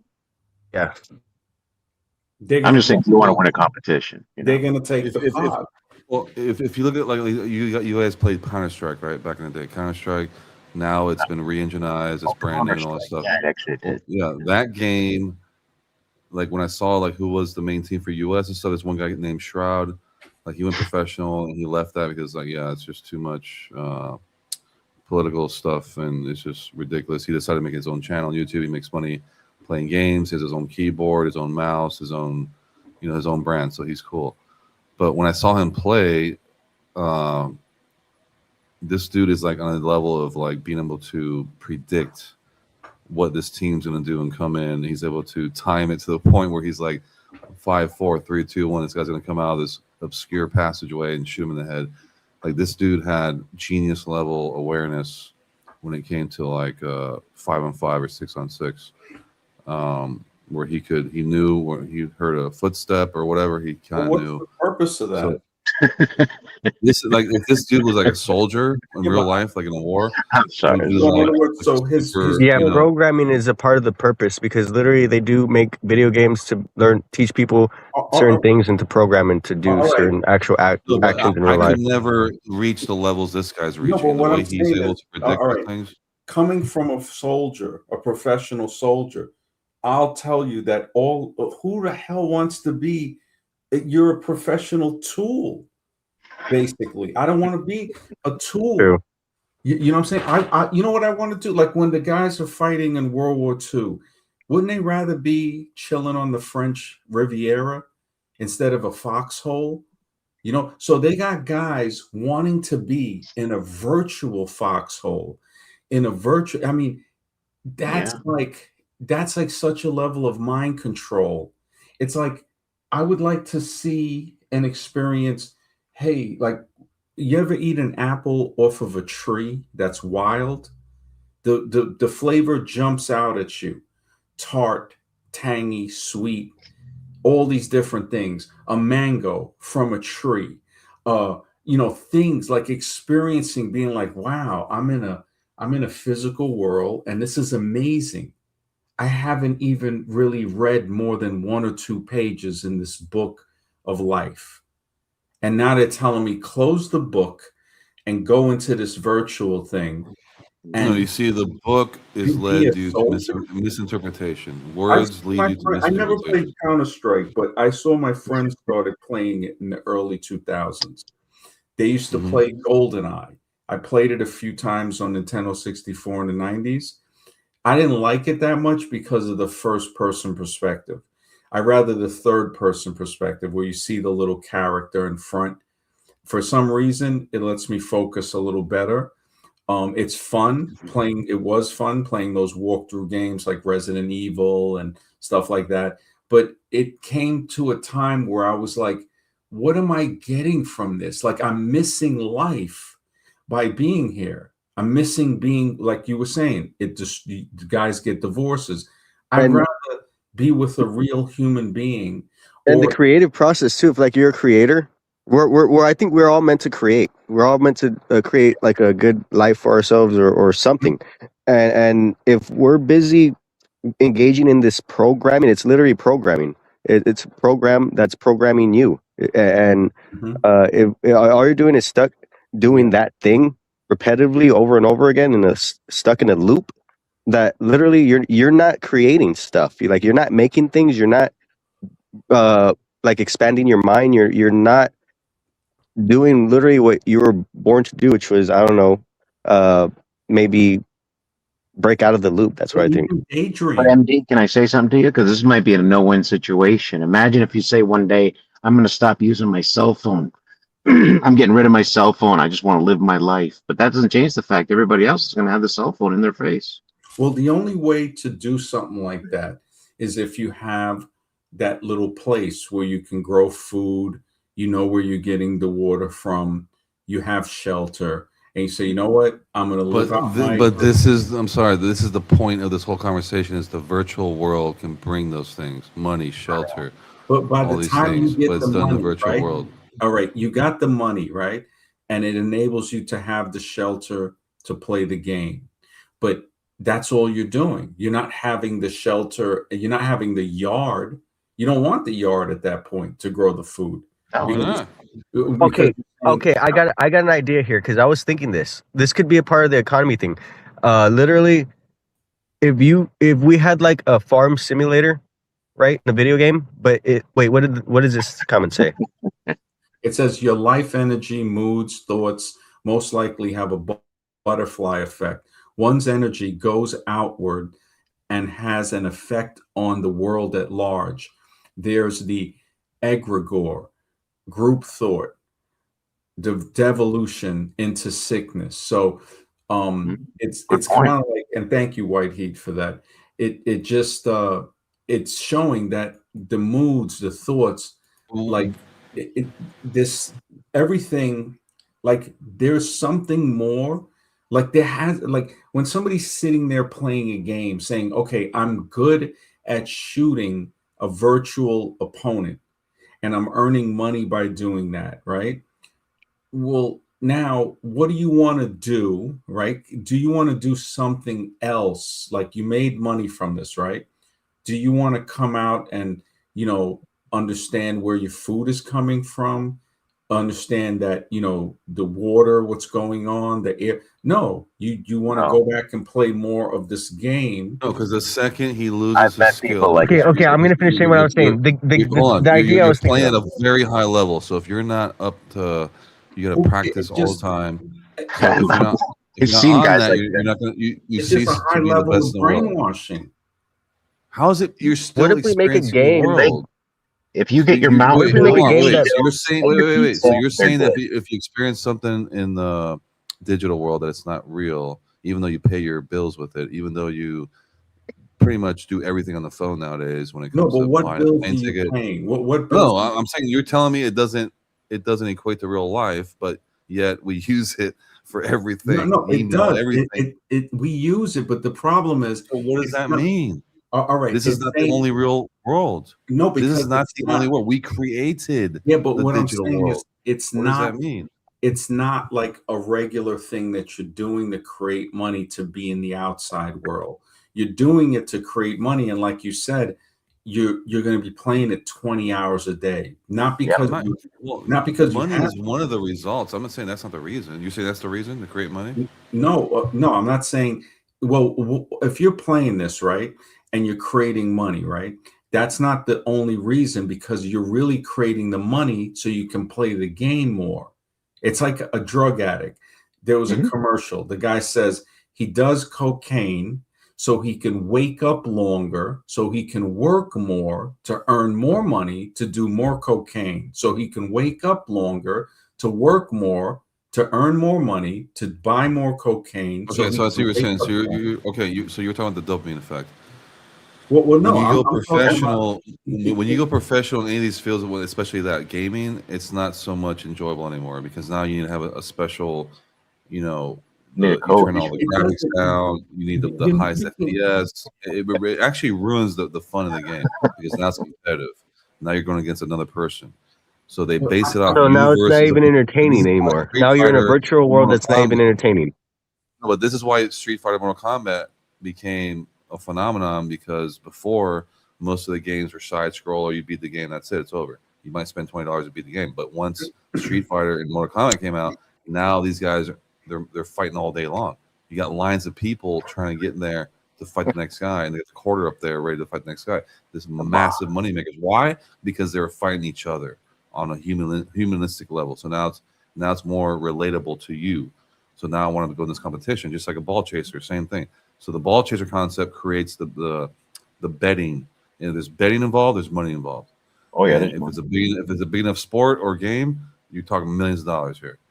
So that's how important it is to this reality, which is engaged in the digital reality, whatever you want to call it. You can tone it down all you want, but the point is these guys are making millions of dollars playing But a what are freaking they game. spending the money on? What are you going to spend the millions of dollars A on? house. What do you mean? Okay, a house, right? And what are you going Food. to do in the house? Play the game, right? Play the game, food, pizza. It almost seems like you think they enjoy it. I can guarantee you, I'm if you're sure playing they at that do. level, you're not enjoying that particular game Okay, because so now you're you're not under gonna like immense this. stress. No, now you're under incredible stress. Now you're in front Yeah, of but fans, let's in be front of honest though, it's people. just not that one game. If you're a gamer, you're not just playing. Well, I mean, some gamers play just one game, but if you're talking about like it's a stressful thing and I want to unwind it and I'm a professional gamer, I'm pretty sure they're going to be playing a game that's not like so stressful, right? If they're a professional gamer. No, this goes by what No, makes money. What makes money? I've known so you're guys like telling this me Not all who you these gamers. choose. and What play makes games. money right now? That's Which games make So money you're right telling me now? professional Who's gonna tell gamers, me? on average, don't play video games on their off time for fun. No, of course they could have played for fun, but once you go professional, it kind of ruins That's the why I said fun of it professional now gamers. because yeah, so let's say you like boxing for whatever. Now all of a sudden you're in professional boxing. Now you have to learn the rules. Now you have to have all these bets and everything else and all this pressure. Now it's a completely different thing to where you probably won't enjoy it now because now you're under all these Well, yeah, I contracts know and that, but rules.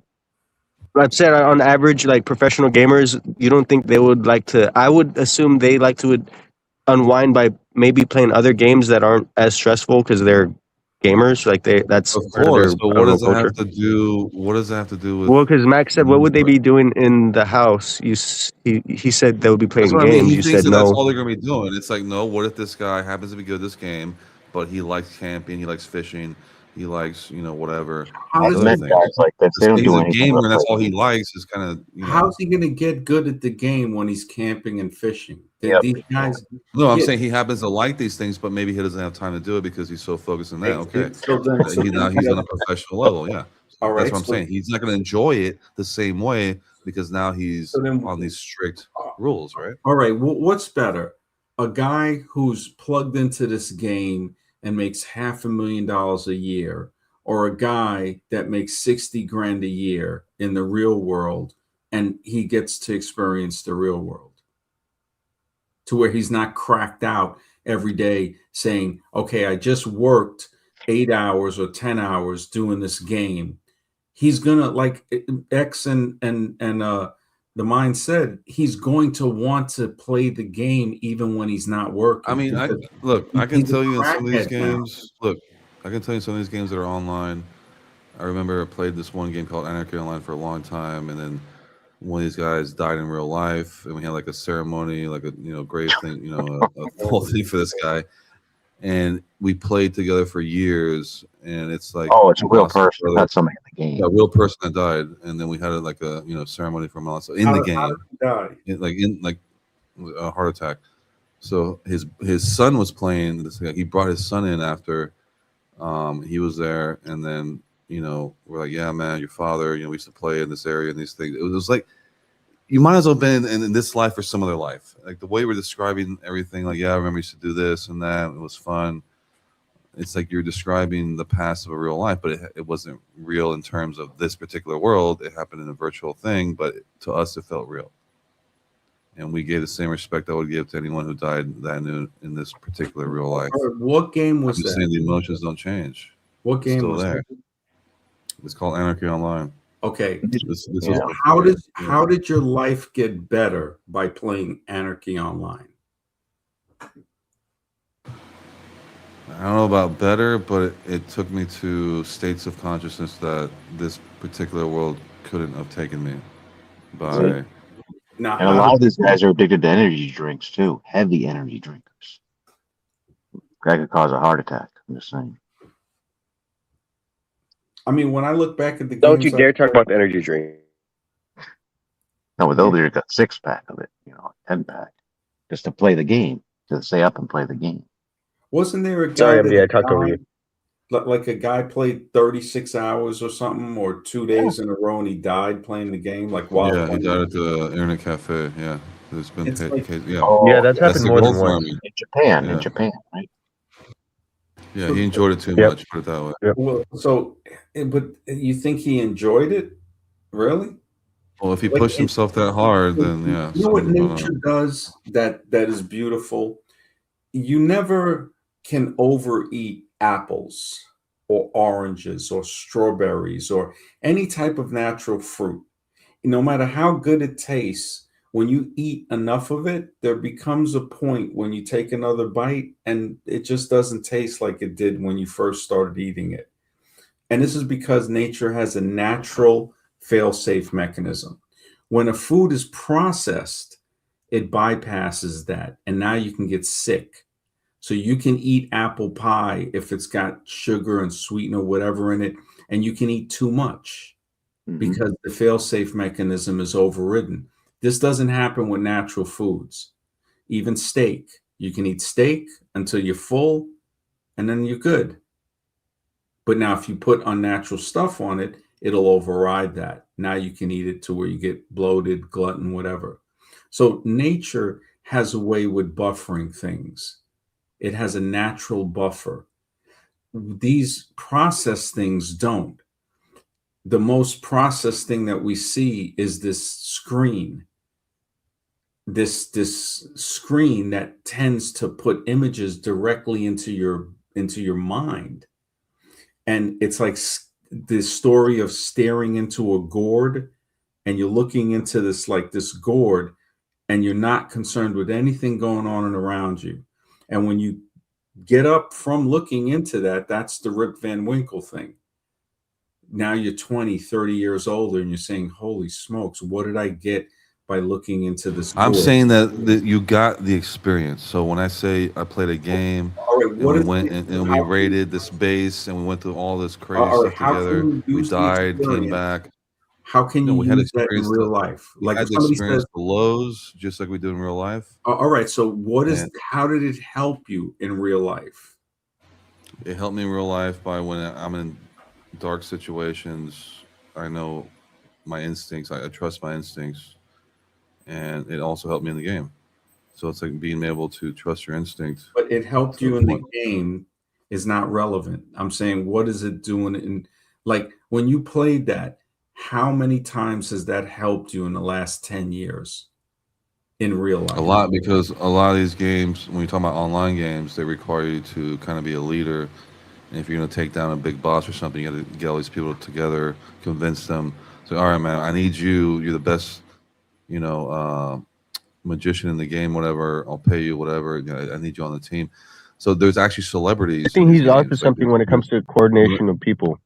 Mhm. yeah, but Yeah. I remember that there I was think you're actually onto something. celebrities. Like there was this one guild where this one guy who's like the main tank, and they killed like the main boss of the server, and he got this special weapon. And anywhere he goes, he's considered like a celebrity in the game. So Okay. when you see him, you're like, damn, So it reflected real life so much Yeah. to the point to where I get to do stuff I can't do in this life. I can do it in this digital Okay. Now thing, and then compare that people. Yeah. to the guy that's making the game, that makes the special weapon that you get. So this guy's creating content for you to consume. So now he's the creator and you're the consumer. I mean, I could see myself being the creator and saying, yeah, I made this special weapon for when they work together and they get the special weapon. And then the other thing and the other thing. I think this is Mr. X, is it? Isn't that how life works? You can take the other one out, the other Okay. guy. I All had an right. issue with the thing. All right. Cool. Yeah, so it's like, and I understand like the mind, and you brought up a good point where, okay, you can learn leadership skills and stuff like that to get this stuff, but that has a limit, right? It's like, all right, you learn leadership skills. Now, what are you going to continue to use that in the game or in real life? In the game. Look, I was in another game called Final Fantasy 11. This game is probably So you're a total gamer. the mother of all games as far as MMO. And there's this one weapon called the Kraken Club, and there were people literally mortgaging their house to get this club because it was so difficult to get, and it was But I crazy. thought they So make money to where they don't got a mortgage, right? If they were making money at it, why would they have to do that? So now they're getting into debt for the game. yeah, that's And how how much more crazy it power? was. How much does that give to the person who made the game? Right, like Yeah. that. Oh, That's pretty. I Scribe, I think hate if this. we could make a game, I'm going to say this now. Wait, sorry, No, go ahead, Mr. go X. ahead. No, you haven't been talking about either. What were you going to say? No, I was just gonna say, Scribe, real short. You're gonna be with me in the pod, man. We're going in the pod. Forget freedom. It's over, man. I admit But I'm going in the this is pod. just one simulation. So I see there's many simulations. I know, but You when the know, pod gets here, we're going in. I think everybody's going in personally. But we're going in. You can't fight the system. well, I don't remember a time where I never existed, so I don't know. But go ahead, the mind. I Yeah, didn't. so I think it would be cool, right, to make a game. Like, let's say we make a game where you want to make a farm simulator, right? Or and it's actually attached to a larger game, but you're not even aware of it. Um, you want a farm simulator. Well, that simulator is actually uh, a part of like a real world farm that is directly like participating in this virtual thing. So basically, whatever is happening on the farm is happening in the virtual world, and there would be some interaction between the two parties. Um, Mm, and literally, there would be like a food quality control check thing because I was talking about this before. Like, we need to make sure we look under a microscope, right, and make sure like this water's good, the food's good, and then we ship it off, and it's like that could be a part of the production pipeline where it's like, look, this is the actual uh, microscopic imaging of these products that you're getting right now, and this the actual video and the process of it being made, and this is the person who made it, and there would be a whole like verification process. It would be like a video game thing, but you could like be growing your own food and checking all these things yourself, and have the actual farm at your house. mm, But that's just something I was thinking of, like having a farm thing like that, and then making money. Like if you wanted other people don't have the space for the farm, you could be, growing their crops, shipping it off to them, and being a part of the whole process. Because if they want to grow certain foods, certain ways, or whatever, that would have to be, into account But real quick, for let's the farm say simulator. MD, let's say in the real world scenario where the father, let's say he works for Wall Street, whatever, and he has a bad month, whatever, they lost all the money, but his kid uh, happens to be like in a really high level guild in some game or whatever, where there's a lot of money involved or people pay a lot of money for this stuff. And let's say he has like 10 or 50 grand worth of gold in that game, to where the father, since he lost the money, now they're going to lose the house. And the kid says, "Look, I can sell the gold from this video game and get you 50 grand to save the house." Well, what would you say about that? Because his real world job didn't support the house. The kid basically was like, "Look, I got this much money in this game. I could literally sell it on eBay right now for $50,000 or whatever." Um, that's I an would say we're example in a right there. messed up society that devalues actual work and wisdom and understanding. Like those things aren't valued as much as being a No, the robot. point is, it doesn't matter if you do it in this real world, this supposed real world, or if you do it virtually. That's the point. How does that even work? How is that even possible? We created that digital world. Apparently, I don't think we created it. We were given this tech by the military to build this, apparently, and no one knows how it works, especially with AI. They had an interview with one of the top guys who did AI, who supposedly was deep into it, and he himself says, "Look, all I know is there's a data set, and then there's agents that go in to analyze this data set to give you an answer. Other than that, I have no clue what's going on when the processing is going." mm. So That tells you a something. person of that stature telling you he doesn't even know what the hell is going on is telling you.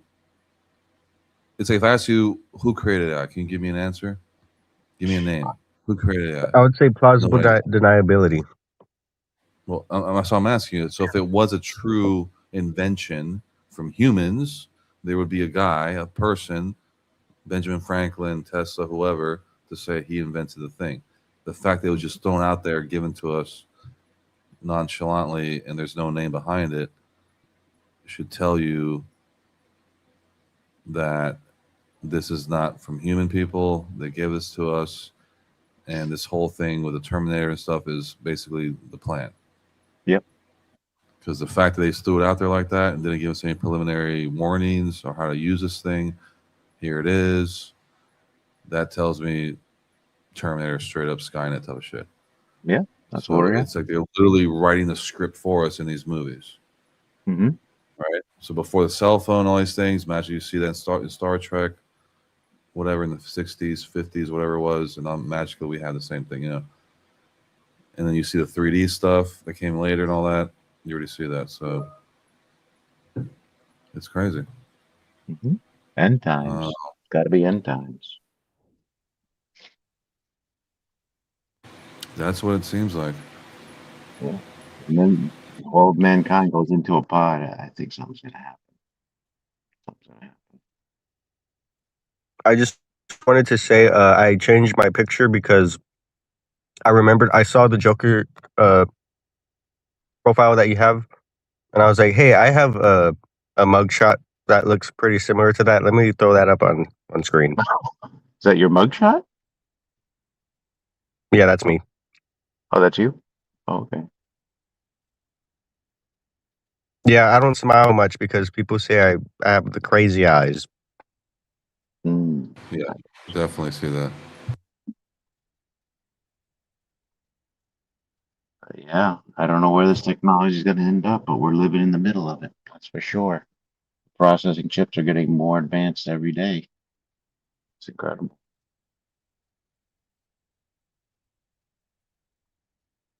I think we'll be Well, it's fine. more like yeah, go ahead. Yeah. As long as we don't drink the Kool-Aid, that's what I think. Okay, go ahead. And your turn. I passed the mic. I think we're going to drink the Kool-Aid, the mine. I don't think we can avoid the Kool-Aid, honestly. It's just, well, it depends what you define as the I think Kool-Aid. you're trying to distribute the Kool-Aid right now, and I reject it. All I'm saying is we can't win against AI. We can't win.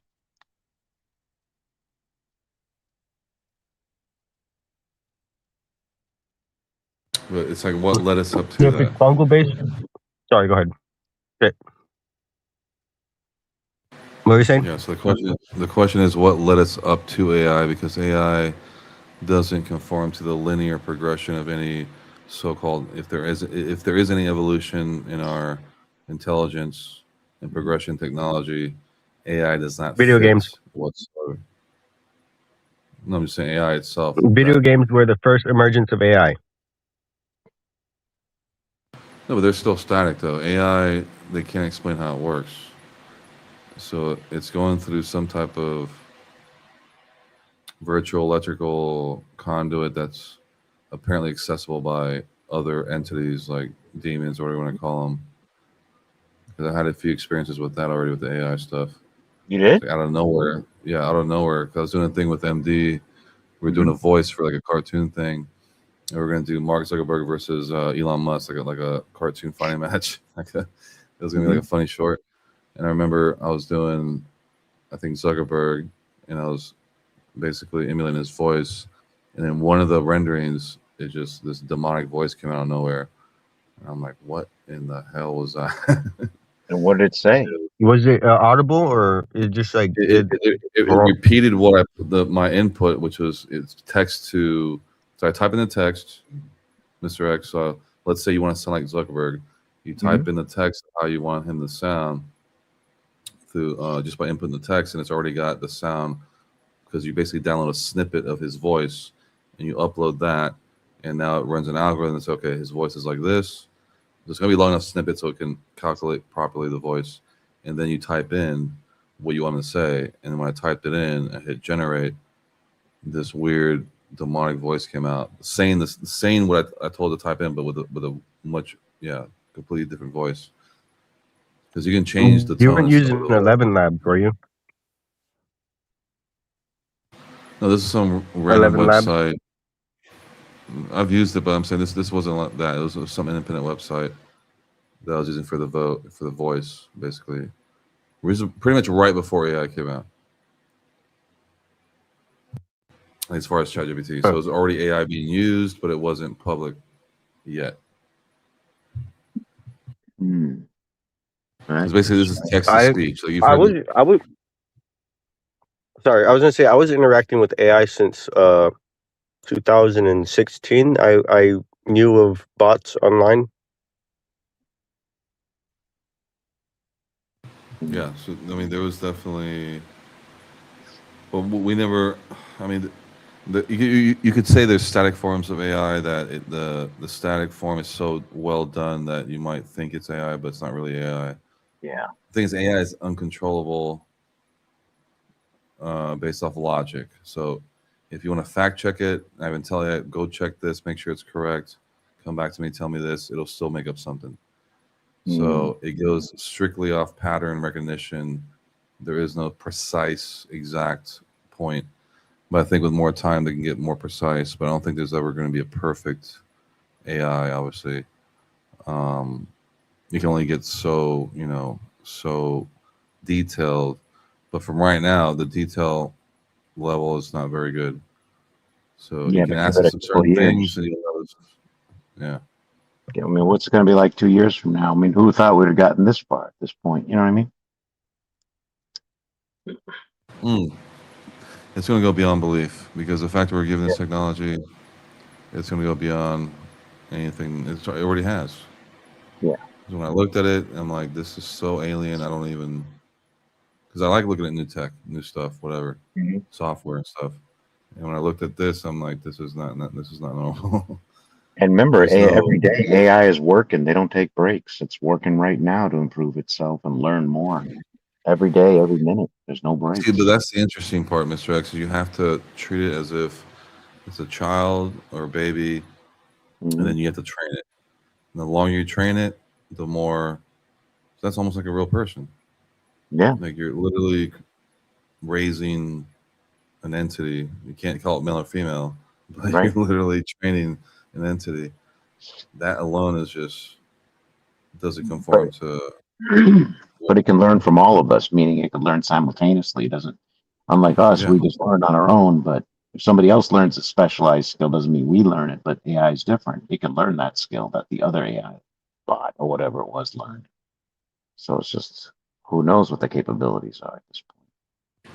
The thing is, the AI has to be put into the field to learn these things. So if you want to learn, let's say terrain, like real terrain, real areas, then you have to somehow put it into robotic form so you can go out there in the real terrain and experience the actual terrain in real life to give you the real feedback.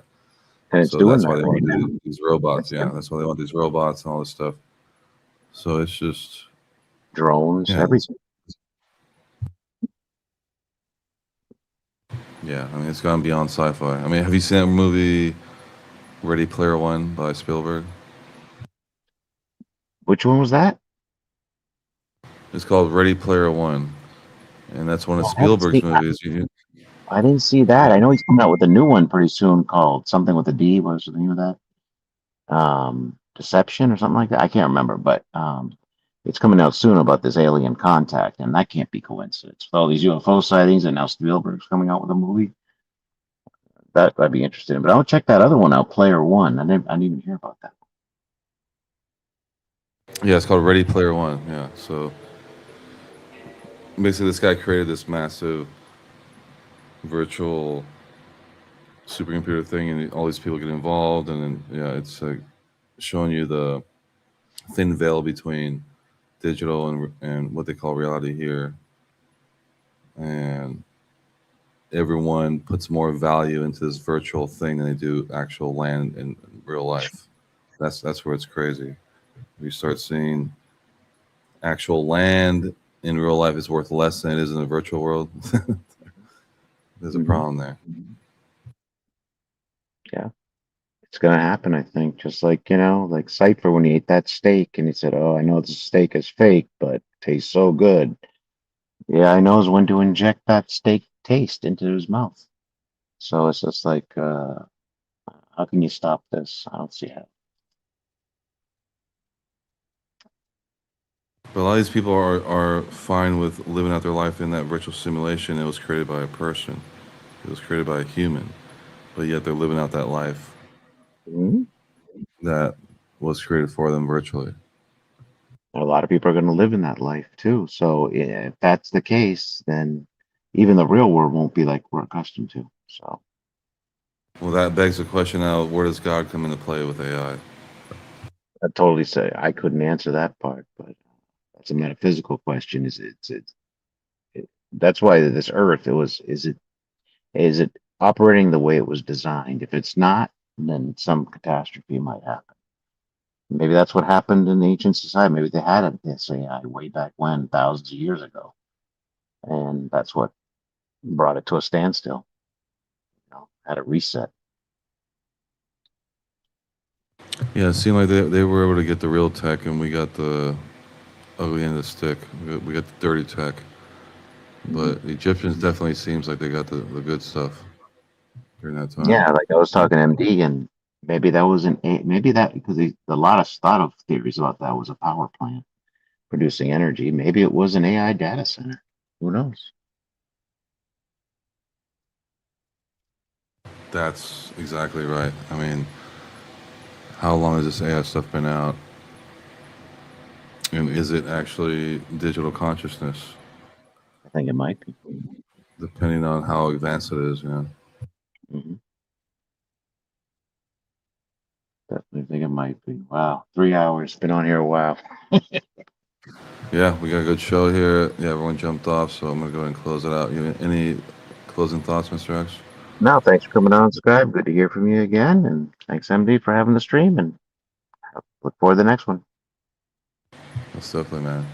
You always support the stream. Appreciate that. So hopefully everyone in the audience has a good night, and we'll definitely get back into some crazy subjects. Not crazy, Yeah, but I think, stuff that will actually help people decipher what we call life or whatever. I It's think kind of so. crazy. Definitely. All right. All right. Take care. Good night, brother. We'll talk again. Have a good night. Good night.